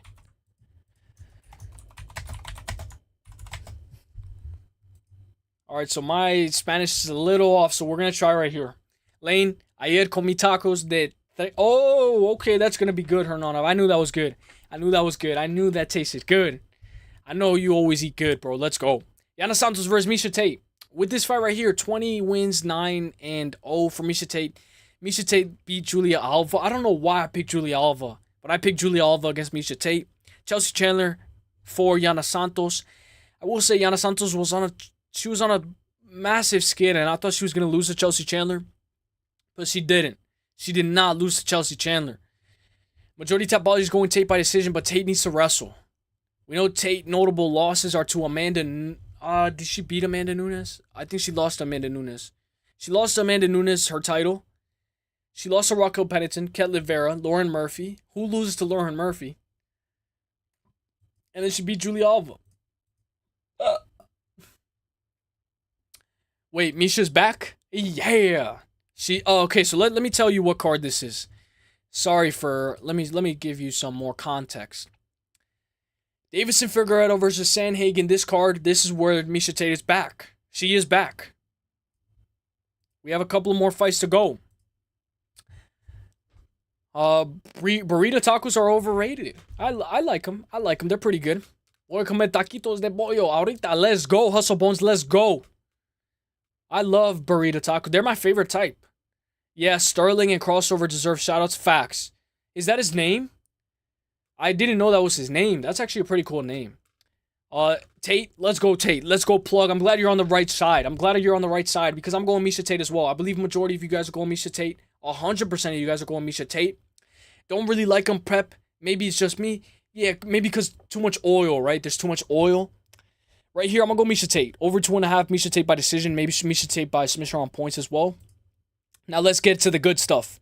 Cameron Smotherman, who just made his banger UFC debut as a massive underdog against Jake Hadley. And he just destroyed him. Sorry I ended that poll a little bit quicker. We're just going to get this cooking. We're going to rate Orange Cat, guys. After this, we're going to rate Orange Cat. After I finish breaking down this entire card. Which is only a couple of more fights left. Only a couple of more fights left. Preyubra de tripa lane que está bien dorado, que está crunchy. Let's go. Let's go. Bing bada boom, let's go.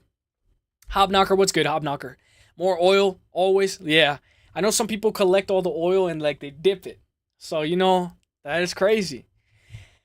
Cameron Smotherman versus Sarit Siddi. This is a long-awaited fight in my opinion. They were cooking when they made this matchup.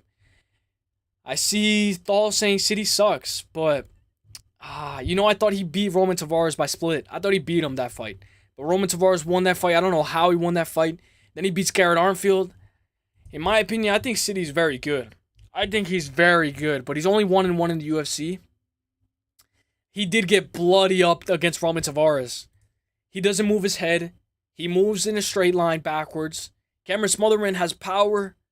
The reason why I didn't pick Cameron Smotherman against Jake Hadley was because his loss to Charlampus Gregorio.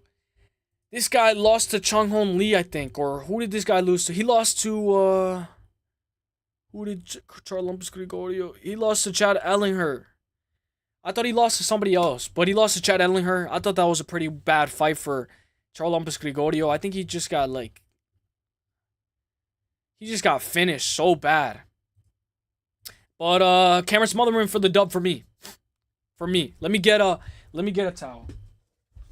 Not a towel. Sorry. Bro, yeah, I know. Call me an Osavo kid. Just call me an Osavo. Dude, it's because it's off. It's off. It's because it's off. It's because I haven't looked at the book. I haven't, you know, written in Spanish. I haven't done all that shit. I just been cooking. I know you guys probably can write way better. I can't read that well, but I can talk it. Bro, you know what's crazy? Orange Cat probably talks better than me. Ají, por la puta madre pinche cabrón. Trying to see if you, yeah, facts. It's a real good test. It's a real good test because I'm a fraud. I'm getting fraud checked right now. I'm getting fraud checked right now. All right. I'm going to go Cameron Smotherman. He's supposedly El Salvadorian, but I'm questioning it now. I am, but I was one of those who would just chill there. I would just chill there. You know what I'm saying? Like, I wouldn't really talk to people. As a Mexican, Diego Lopez, let's go. Facts, also bone. Facts. El Salvadorian, yeah. Cacharero. Yeah. But I grew up majority here. I grew up here. I would go to visit, but I grew up here. So that's why I'm getting fraud check right now.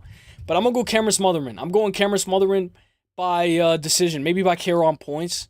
I don't know how Cameron Smotherman wasn't able to finish Jake Hadley. I don't know if he had him hurt. But Cameron Smotherman did good. Give me Cameron Smotherman by decision. So how many fights we got? 1, 2, 3, 4, 5, 6, 7. 7 fights left. Let's go. If you guys want to test me more, I could go, but I'm going to get fraud checked. Marina Rodriguez versus Gillian Robertson. It's going to be a banger scrap.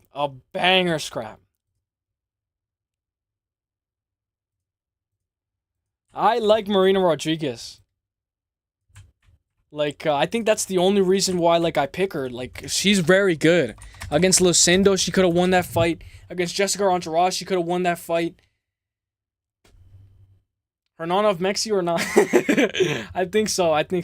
ESL in his blood. Facts. And I wouldn't really pay the best attention. But, like I said, I hated that class. I hated ESL. But it was a good class. It was very good. Hadley got that Scottish twister last week. Yeah. Oh, he got a twister. I remember he submitted him, and it was a weird submission. But how good is Jake Hadley? RIP Rodriguez, yeah. Unfortunately, this is where we got to start fading her. I picked her against Verna Jandaroba. I picked I picked Marina against Jessica. I picked Marina against Lasmi Lucindo.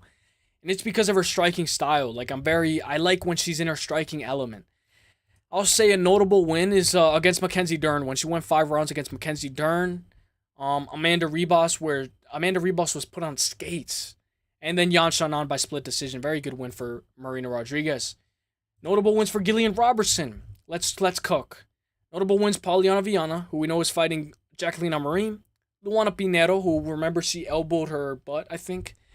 Rose Namajunas in that grappling tournament, which is why I chose Erin Blanchfield over Rose Namajunas, and Piera Rodriguez, who Piera Rodriguez was a little bit dirty. I believe she headbutted Ariana Caranosi. So, I like Gillian Robertson by submission. Yo, Juice Man, what is good, my guy? We were just talking about you. Well, earlier in Parlay stream, I believe. But I hope you're good, Juice Man. Hope you're having a great day, my guy. What is good? Welcome. We're about to raid out Orange Cat in 20 minutes. In 20 minutes, we're going to raid out Orange Cat. Bro, you need to monetize so I can... Yo, dude, I'm going to get I told you guys, like, I'm terrible when it comes to that. Like, so, the Rosetta Stone, you're going to be able to fraud check me. I'm going to get fraud checked so bad. Robertson W, maybe by submission. I like that. Lane was dealing with the bad facts. That's where all the bad kids were, bro. Other than some good golden gems. What's good, Juice Man? How you doing, bro?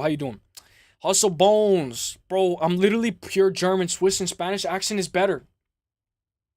I gotta give it to you, man. Orange Cat even talks better than me. I'm not gonna cap. I got fraud check.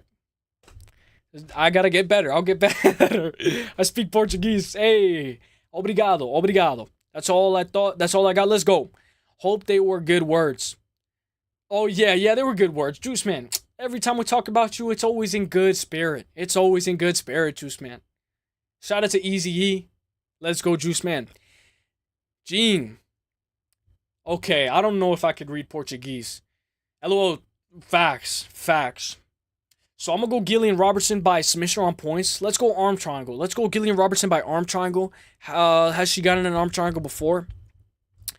Rear naked choke. She has a very good rear naked choke. Very good ground and pound. Knee bar. Rear naked choke. Arm bar. Elbows. Rear naked choke. Arm bar. I want an arm triangle.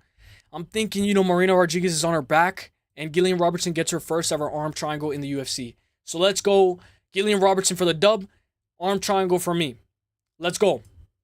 Jeremy Stephens versus Mason Jones. Jeremy Stephens is back. He's back. Now, I'm very interested in seeing the people's pick. I'm very interested in seeing whether a lot of you are favoring Jeremy Stephens, because we saw that he just viciously, I think he broke Eddie Alvarez's jaw. Viciously. So, I would expect Jeremy Stephens to be the people's pick. But let me know. I won't be mad if they weren't good words. I got bad rep. No, you're good, bro. And you deserve that mod, bro. You deserve that mod, bro. Parlays chill. You're good, bro. You're good. Man, I want to speak fluent. Yeah, bro. It's a beautiful language, bro. It sounds very fast and very good. Who the fuck is Mason Jones? Oh, man, I want to speak. Yeah, my cousin plays volleyball with some... Oh, that's why Hernanov. Okay. Hernanov has been cooking. Stephens KO. Faz Ziara. Let's go. Obrigado. Who the fuck is Mason Jones? Very good question. So, Mason Jones is making his UFC debut for the very first... Oh, no. He's been cut from the UFC. Okay, very good. Very good that I double-checked. So, he's been in the UFC. So, it's not his UFC debut. He's been in the UFC for 1, 2, 3, 4, and then he got cut. And then he had 1, 2, 3, 4, and he's back. 4 fights in the UFC, 4 fights out of the UFC, and then he's back. He lost to Mike Davis. I would assume that's part of why he got cut, especially to Ludovic Klein. Mike Davis just lost to Faris Ziam. How good is Mike Davis's legs, right? Or Ziam, right? It was Ziam that was like all wobbly. Like, no, his legs were like spaghetti, I think, because of the attempts of submission. Mason Jones is very good. I'm very surprised to see that Majority Topology has Mason Jones by KO. Let's look deeper. He's 15-2. His 2 losses are by decision. Majority of his wins come by KO. 4, 5, 6, 7, 7 by KO. If I am going to go Mason Jones, I'd go Mason Jones by KO on points. Double chance. But I'm going to go Jeremy Stephens. I remember when Jeremy Stephens fought, who did he fight? Jeremy Stephens fought Calvin Kattar. He fought Calvin Kattar, and then, you know, he got in a little bit of a skid. But, bro, this guy, what did he say when Joe Pyfer and Sean Brady went to go talk shit about him? He said, Joe Pyfer, I'll see you in 4 fights after, 10 fights after, 13 fights after. Let's see how good you are. Let's see if you can still be in the game. He lost to Yair Rodriguez, Calvin Kattar, Matsus Gamrot, Clay Collard, beats Miles Price in PFL, loses to Nathan, loses to, draw with Jose Aldo. I don't know if that was really a draw, though. Then beats Jimmy Rivera, Bare Knuckle, Bobby Taylor, and then Eddie Alvarez. So I don't know if, you know, his power is going to translate because of the 4-ounce gloves. Maybe he does better with Bare Knuckle. But I'm going to go Jeremy Stephens by KO. I got to take him by KO. I'm not going to go by KO on points. Let's just go Jeremy Stephens by KO. Pepino facts. Pepino LOL facts. Let's start with colors. Rojo, azul, amarillo, y verde. Let's go. Let's go. Socks. Let's go. So, with this fight right here, I'm going to go Jeremy Stephens by KO. Let's go Jeremy Stephens by KO. Let's go. Let's get it. Let's get it. We're just about to wrap up. We're just about to wrap this up. Montel Jackson versus Daniel Marcos. As we go up the card, the card is going to get way better. It's going to get way better. It's going to get way better. Not only is the card going to get way better, but it's heating up. Bo Nickel, RDR. Let's go. That wasn't too bad. Let's go. Adoro. I know adobo and all that, like the season with the chicken. Montel Jackson versus Daniel Marcos. We know that this is going to be a very good matchup. Shout out to Montel Jackson. I was always fading Montel Jackson. I didn't know who he was. I didn't know, you know, when he lost to Ricky Simone, I was like, I don't know if this guy's going to be any good. But then he goes on, beats Brian Kelleher, beats Andre, beats Felipe Corleris, loses to Brett Johns, beats Jesse Strader, beats JP Buys, beats Julio Arce, beats Ronnie Yaya, and then beats Damon Blackshear in 18 seconds. How good is Montel Jackson for beating Damon Blackshear, who we know Damon Blackshear is fighting on the Garry Prates card. He's fighting on the Garry Prates card after beating Cody Gibson. Daniel Marcos, on the other hand, is undefeated, but damn did Adrian Yanez give him a run for his money. Adrian Yanez was chopping up his legs. He has 5, 6, 7, 8 KOs, 7, 8, 9 decision wins. 4-0 in the UFC, 1-0 on Dana White Contender Series. He does struggle with leg kicks. Leg kicks are a very good issue. You could even give that fight to Adrian Yanez. It was split. I'm going to have to go Daniel Marcos. Go to Falk Lane. Let's go. Montel Jackson taking that O.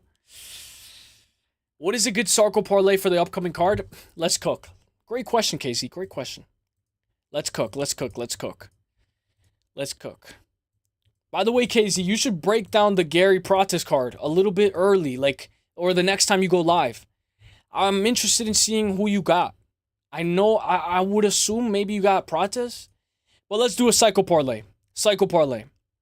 So, by the way, shout out to Parlay because he's the one that showed me what that meant. So, let's do Psycho Parlay. I'm going to type it. Ikram, KO. Should we do match now by submission? Jimmy Flick by submission.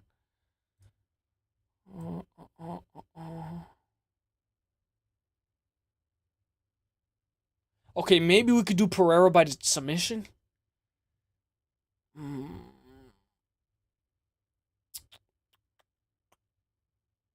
No. Let's do Blackshear by submission.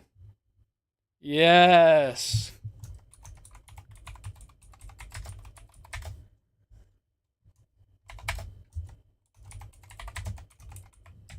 Okay, I know you might not like this, but we can switch it up. We can switch it up with maybe Giga Chikadze by decision. Shout out to... I know Giga Chikadze... I can't wait for Giga Chikadze later tonight. I cannot wait. What do you guys think of that Psycho Parlay? And you could be honest. I'm gonna make a video about the card when I get my stuff. Let's go. Let's go. Let's go. Shout out to KZ. Let's go. I can't wait for that. I'm gonna watch it. What is a good cycle parlay? Let's go. Blackshear submission. Facts. You called it. You called it. You called it before I even thought about it. No, not Gary decision. Prates KO decision. Facts. You could do that as well. Go with let's hear it though. Blackshear or Armorine sub. Let's go. Edwards Brown decision. Who's Edwards? Evan Edwards, right? Or who's Edwards that's fighting?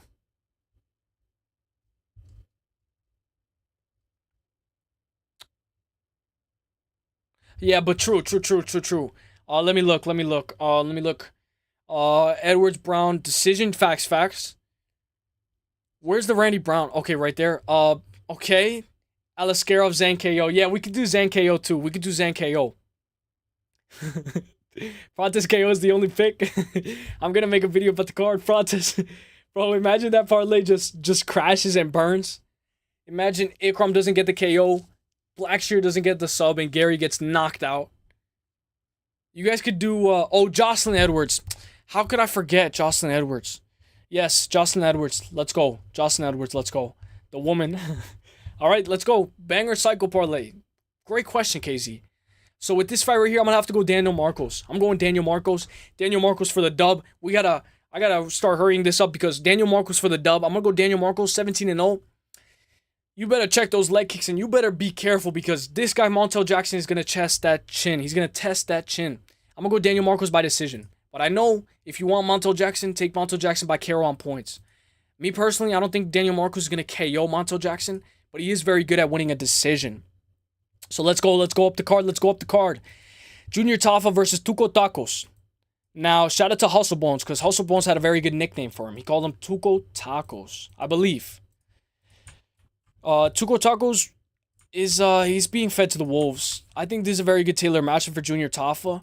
We know Junior Tafa got submitted by heel hook against Walter Walker, I think. Yeah, heel hook. How many heel hooks has Walter Walker gotten?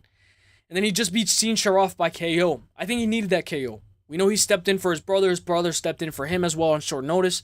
So him and his brother always are good. They're always good. I see Thol saying Tuco's W by KO. I mean, Taco's W. Honestly, Tacos can win. He can win this fight. If we're going to do it, take this fight doesn't go the distance. Tafa W. Let's say that this fight ends by KO and that this fight doesn't go the distance. And maybe the over 1.5 or under 1.5. I will say, what was his last fight? Was it an under 1.5? It was an over 1.5. Oh, wait, no. No, it was under 1.5. So we could do under 1.5. Under 1.5, Junior Tafa by KO. And just in case, Junior Tafa by KO or decision. Marine Bull Slum. What's good? Hope you're having a great day. I swear, Islam doesn't want to fight Ilia because he's too small. Thank you for your insight. Thank you for your insight. You might be correct. I forgot I had that as the title. I'm not gonna cap. Yeah, Tafa, a fade for me too. Yeah. Let's just go under 1.5. Under 1.5. Lane, I predict many more disagreements. Older Tafa, let's go. Old Thal, I see we have upcoming disagreement. It's gonna be crazy. I can't wait to see you when this card is coming up the week of. I can't wait to see all of your guys' picks.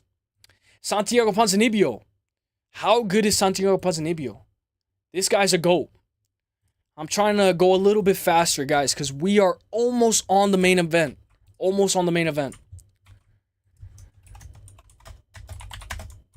right, who wins?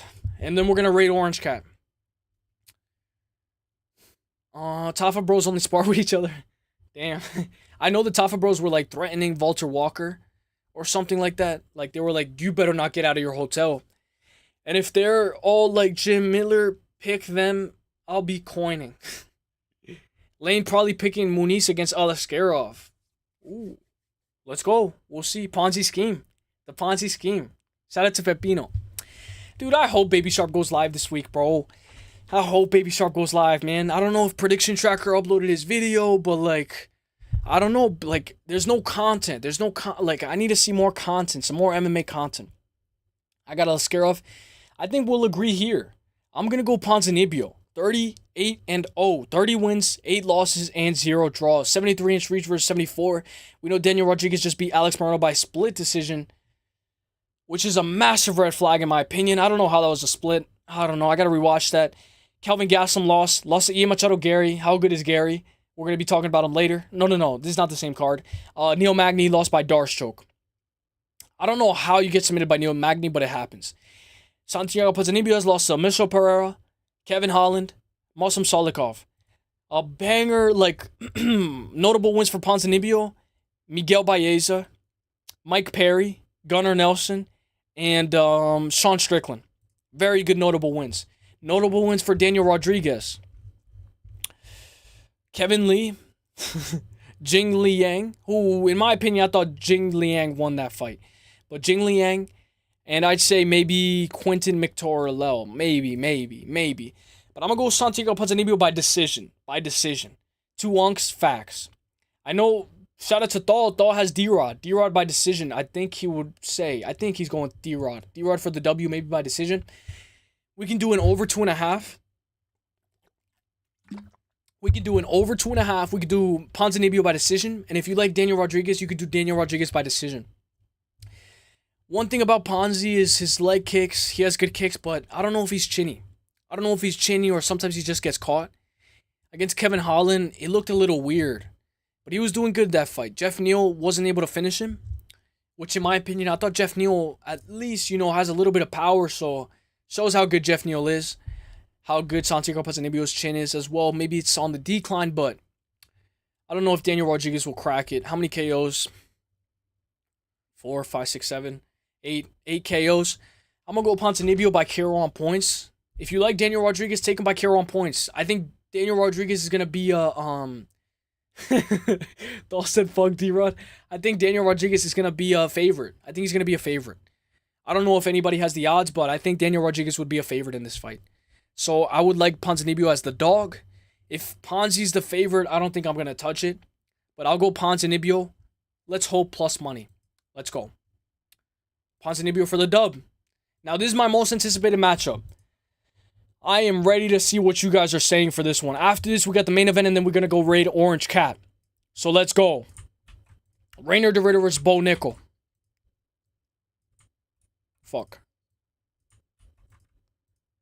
When is AJ going live today? I think AJ's going to be live later tonight. So I will be there as well.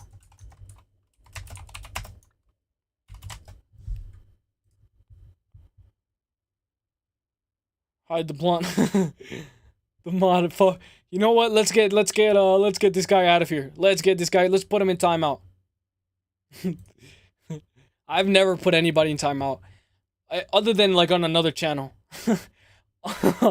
Fonzie by submission. You know what? What type of submission? Let's see if we're gonna get. Very good question. American Top Team is goated. 5 subs in the first round. Sub win. It doesn't say what type of sub win it was. I'll go by rear naked choke. If it is by submission, I'll go rear naked choke.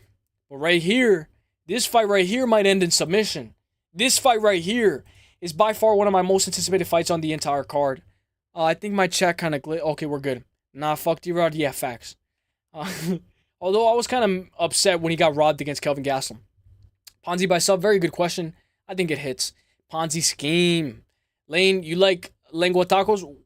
That's cow taco. Cow tongue taco, right? Let's go. They're good. And she's very bossy. Facts. RDR. So I got Bo Nickel. Let me check right now what the odds are. I believe he's a minus 120, minus 225, not minus 125, minus 225. I believe RDR is a plus 160. No matter who you're on, there's value. No matter who you're on, whether you're on RDR, whether you're on Bo Nickel, there's value. Very good value. RDR can make this look easy. He can. We saw Cody Brundage just shrug off Bo Nickel. Bo Nickel minus 290. Reinier de Ridder plus 215. So let me bring up this Twitter post. So right here. So I reposted this where it was It was, did you guys see the killers? So the legendary Mako Monday at American Top Team. How many killers can you count? And let's count them. So that's Abus Magomedov. Ikram. It's going to be a little blurry. Let me get this quality a little bit more up. Ikram Alaskarov. Hopefully you can hold. Ikram Alaskarov right here. Bo Nickel right here. And when you're drilling, you're supposed to do a cartwheel. So you do a cartwheel. And look, Pantoja's right here. Fuck. You can't see him. Pantoja's all the way over here. He's all the way over here. He's going to come up. He's going to come up. But look. This is not my main reason, but look at this. So we're all doing cartwheels. Let me zoom out. So we're all doing cartwheels. Bo Nickel does the cartwheel the best. He's showing them how it's done. Bo Nickel does. Look at Pantoja's cartwheel. Let me zoom out a little bit more. Bo Nickel does the best cartwheel out of everybody here. Here ones. Ikram Alaskarov did a weird cartwheel, not that good. Abus is not doing the cartwheel. Ikram didn't really do the cartwheel that good. Bo Nickel has the best cartwheel. Pantoja's cartwheel is like not really that good. Bo Nickel has the best cartwheel. Alright, so let's get it. Abus is not a kid. I mean, I have him to beat Michel Pereira. But we're going to talk about that. I mean, we talked about that, I believe, yesterday. Cow tongue is really good if prepared properly. Let's go, Thal. I didn't know it was very nutritious. Bo Nickel, yeah. Bo Nickel is the favorite, I think. Yeah, he's a massive favorite already. Minus 300. Chicken hearts are delicacy. Damn, I've never had that. So, I'm going to go Bo Nickel. I think he should be able to win this fight, but I'm going Bo Nickel by decision. I think he should be able to win this fight. Not only win this fight, but I think he should be able to win this fight pretty dominantly. I know a lot of people are like, oh, Cody Brundage was able to shove him off. You know, he had a very competitive fight with Val Woodburn prior to the knockout. Paul Craig was a little bit lackluster, but he was also grabbing the shorts. No, he nutshot Jamie Pickett. I think he hit him in the nuts or something right before he took him down. But he was able to finish him. And then by far one of his most impressive wins was against Donovan Beard, where he turned that single leg into... Sorry. Okay, let me shout him out. Sorry. We're going to raid Orange Cat right after, guys. Sorry. I was eating too much. Let's go S-Dogs. I didn't know his name was Sterling. Shout out to S-Dogs. Him and Crossover have always been cooking. So with this fight, I'm going to go Bo Nickel. I'm going Bo Nickel by decision. The reason why I'm not going Bo Nickel by submission, I don't know. Okay, this is going to age like milk. But a lot of people are very high on Reiner de Ritter. They're very high on Reiner de Ritter to win by submission. I'd say he has the best arm triangle in the game. Out of all of his submissions, he has 9 subs in the first round, 2 subs in the second, 3 subs in the third round. He's a former 2-division champion at 1FC, but he did lose the 2 belts to the same guy. That guy being Anatoly Malakin. He lost by right hook, hammer fist round 1. And then he lost in the third round in his retirement fight from 1, I believe. But he has a very good rear naked choke, arm triangle choke, darts choke, a good arm bar as well. But I'd say I like his arm triangle. I think his arm triangle is going to be very worrisome for Bo Nickel. Give me Bo Nickel by decision. Sorry. Listen, RDR is better at BJJ than Gordon Ryan. If yes, then he wins. If no, then he loses. So look, this is how I see it. It doesn't matter how good you are at BJJ, as long as the wrestler can completely nullify all of his attempts. If he can take the back, scramble. You know, I don't like cheaters, but Bo Nickel grabbed the inside of Reiner de Ritter's glove and beat him. I know this is going to sound crazy, but if Reiner de Ritter's on his back, his BJJ is not that good. His BJJ is better when he's on top. Pause. When he's on full mount, his BJJ is better in my opinion. I'm going to go Bo Nickel by decision. And I think a lot of people are going to hate Bo Nickel because it's going to be a lackluster decision. But if you're going RDR by submission, I think he could definitely win. We're going to rate Orange Cat. We're just about to wrap up right now. We hit the 2-hour mark. So let me cook. We're going to cook up this last main event poll. Let's go. It's so good facts. Wait, what though? Tongue? Yeah, the tongue thing. Facts. I haven't had that in a while though. Hey, JJ. Hey, JJ. All right, let's go. Oh, we rating. Let's go. Wrestling over BJJ? Exactly. Buslam. Exactly. That's who I'm going. That's what I say. I say if you have good wrestling, it doesn't matter how good the other guy BJJ is. Unless you're going in his guard and you're giving up the armbar and you're giving up positions. Don't let them work on their back. I don't eat random animal organs. White meat and fillet only. Damn fancy. Very fancy diet. Yeah, I don't think, I mean, I do eat a lot of animal organs, actually. I actually do. So, Corey Sandhagen versus Deiveson Figueiredo. I'm very interested in the people's pick. We know Corey Sandhagen, Sandhagen has an OnlyFans. He has a very good OnlyFans. I think Deiveson Figueiredo was texting him on there, and he was like, yo, looking at his training, looking at all that. So in my opinion, I think that this is going to be a good fight. I think Deiveson Figueiredo to land one knockdown is a very good prop. At plus money, we know Volk versus Lopez, for one of them to land one knockdown was a minus 230. So that was a pretty good one. Let's go Sandman, let's go. I agree with you, Andrew Knotts. Corey finishes Figgy by feints. Animal organs W, let's go. American Jiu-Jitsu better? Facts. I don't know. We'll talk. It's all opinionated. We'll get into it. So in my opinion, I do think Deiveson Figueiredo has way better BJJ than Corey Sandhagen. Corey Sandhagen had like an inverted triangle on, I believe it was TJ Dillashaw. And shout out to that fight. Corey Sandhagen versus TJ Dillashaw. Man, that card was so fucking lit. Corey Sandhagen versus TJ Dillashaw was so lit. This card was so good. I watched the entire card from top to bottom. I think Manel Cap was on this card. Or no. Macy Barber, Miranda Maverick, Darren Elkins, Adrian Yanez, Brendan Allen. That was such a good card. So with this fight right here, guys, I'm going to have to go Corey Sandhagen, but we have to mention the flaws of Corey Sandhagen. He has no power. He has no finish ability. Even when he threatens you in some chokes, he doesn't really do that good when he's on the bottom. For instance, against Peter Yan, he got taken down, I believe. I believe he got grappled against TJ Dillashaw as well, but he did, you could argue that he won that fight.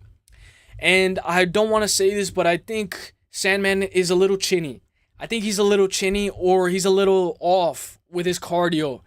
Because against Umar Nurmagomedov, he looked gassed. He looked so tired in that fight.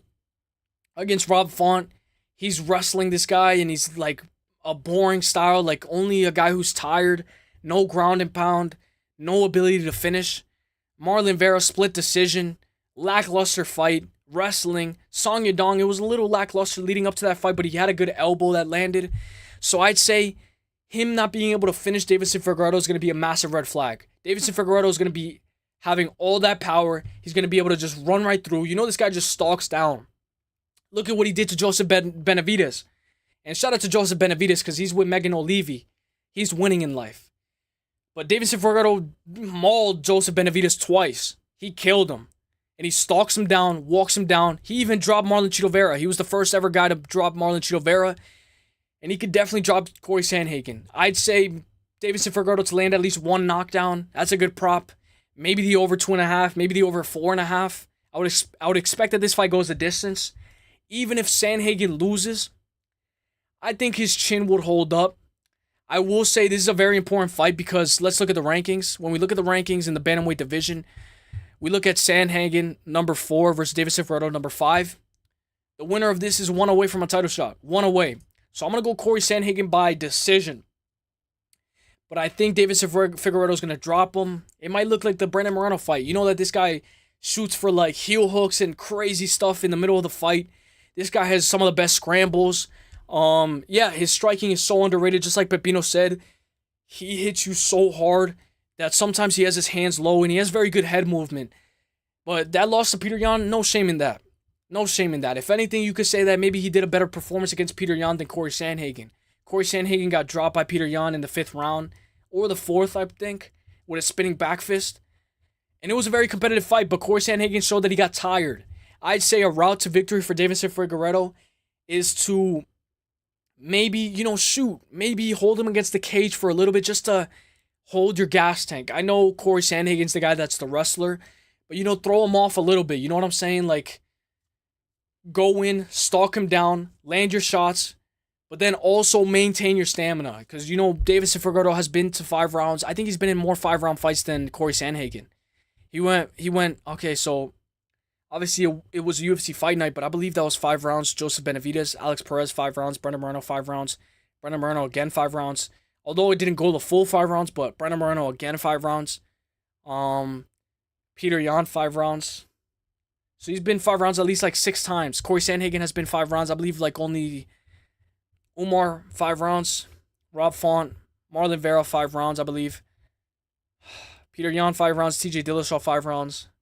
Marlon Moraes was supposed to be 5 rounds, I believe. Aljamain Sterling. So they've been 5 rounds at least the same amount of times, actually. So Corey stick and move by running away, facts. I think he might be able to get away with it, but then I think he gets dropped. I think eventually he's going to get dropped. I think Davidson Figueroa is very good at downloading data. And before you know it, he might just drop Corey Sandhagen. He might even put his lights out. You guys saw what Aljamain Sterling did to Corey Sandhagen. He just walked right down, walked him down, went in there, and submitted him in the first round. How many minutes? 1 minute and 28 seconds. If Davidson Figueroa just walks him down, takes his back, rear naked choke, just like the Alex Perez. We've seen Davidson Figueroa do it before. We've seen him do it against Alex Perez. How fast was that submission against Alex Perez? It was like a crazy guillotine choke, right? Round 1 minute and 57 seconds. Who's to say? He's walking him down. Corey shoots out of nowhere, and he just submits him in the first round. Another first round submission loss. I'm going to go with Corey Sandhagen by 48-47, 49-46, and 48-47 unanimous decision. But let me know who you guys got. Corey finishes by feints. Animal Organs W, facts, stall. Sandhagen all the way. Australian JJ. Ooh. Versus BJJ, to be honest. Fair. Figgy W, facts. Hustle Bones, facts. Facts. How about Quillen Skillet, right? That guy is good. Figgy striking's underrated, facts. Corey not waking up from that one knockdown, facts. I just clocked the height difference, damn. Let me see. Damn, 5'5" to 5'11". I think he'll make up for it, though, with the 2-inch reach disadvantage. You know, if it was a 4-inch disadvantage, it would be a little bit more concerning. But I think this fight goes over 4.5, and Corey Sandhagen by decision for me. Corey was a plus 1,400 fave in the 5th round against Umar. Damn. +1. Damn. I just seen Corey close in the distance. Corey distance management type decision W. Yeah, let's go. Corey stick and move by running away. Circle the cage running away. Corey was a plus 1,400. Damn. All right. So with this one, we have done it. We have completely recapped the entire card.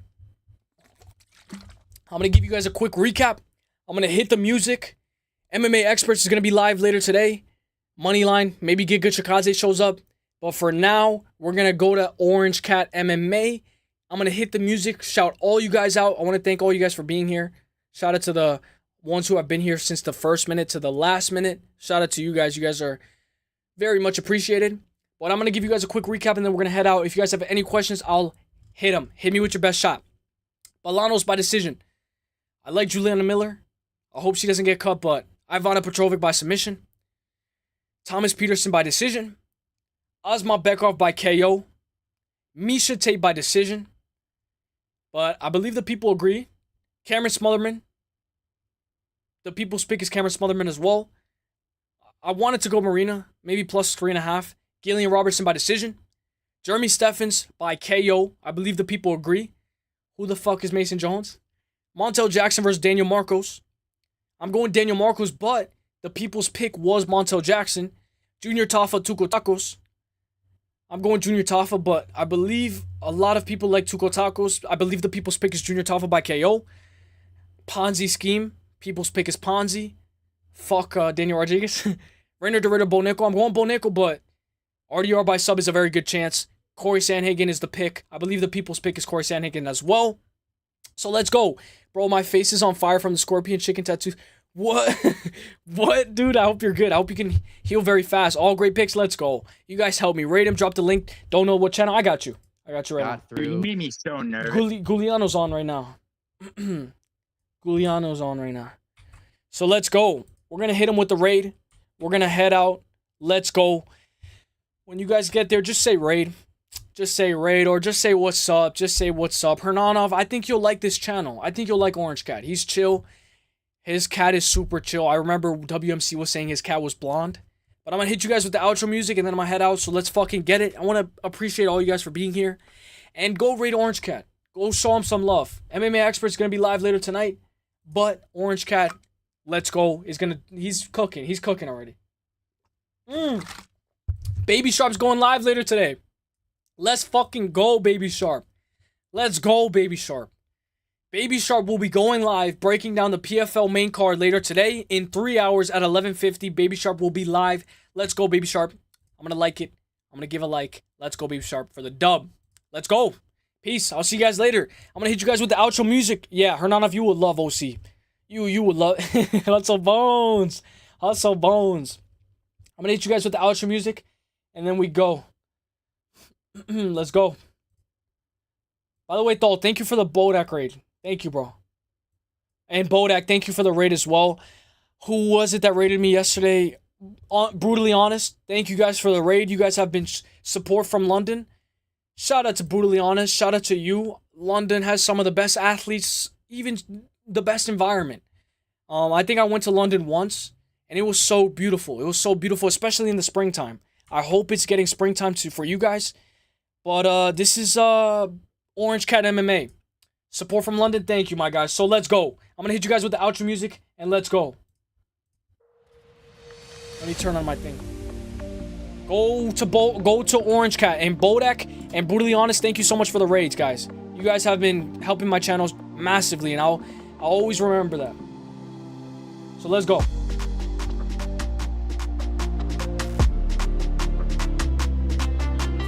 Hey. Alright, I'm gonna shout you guys out.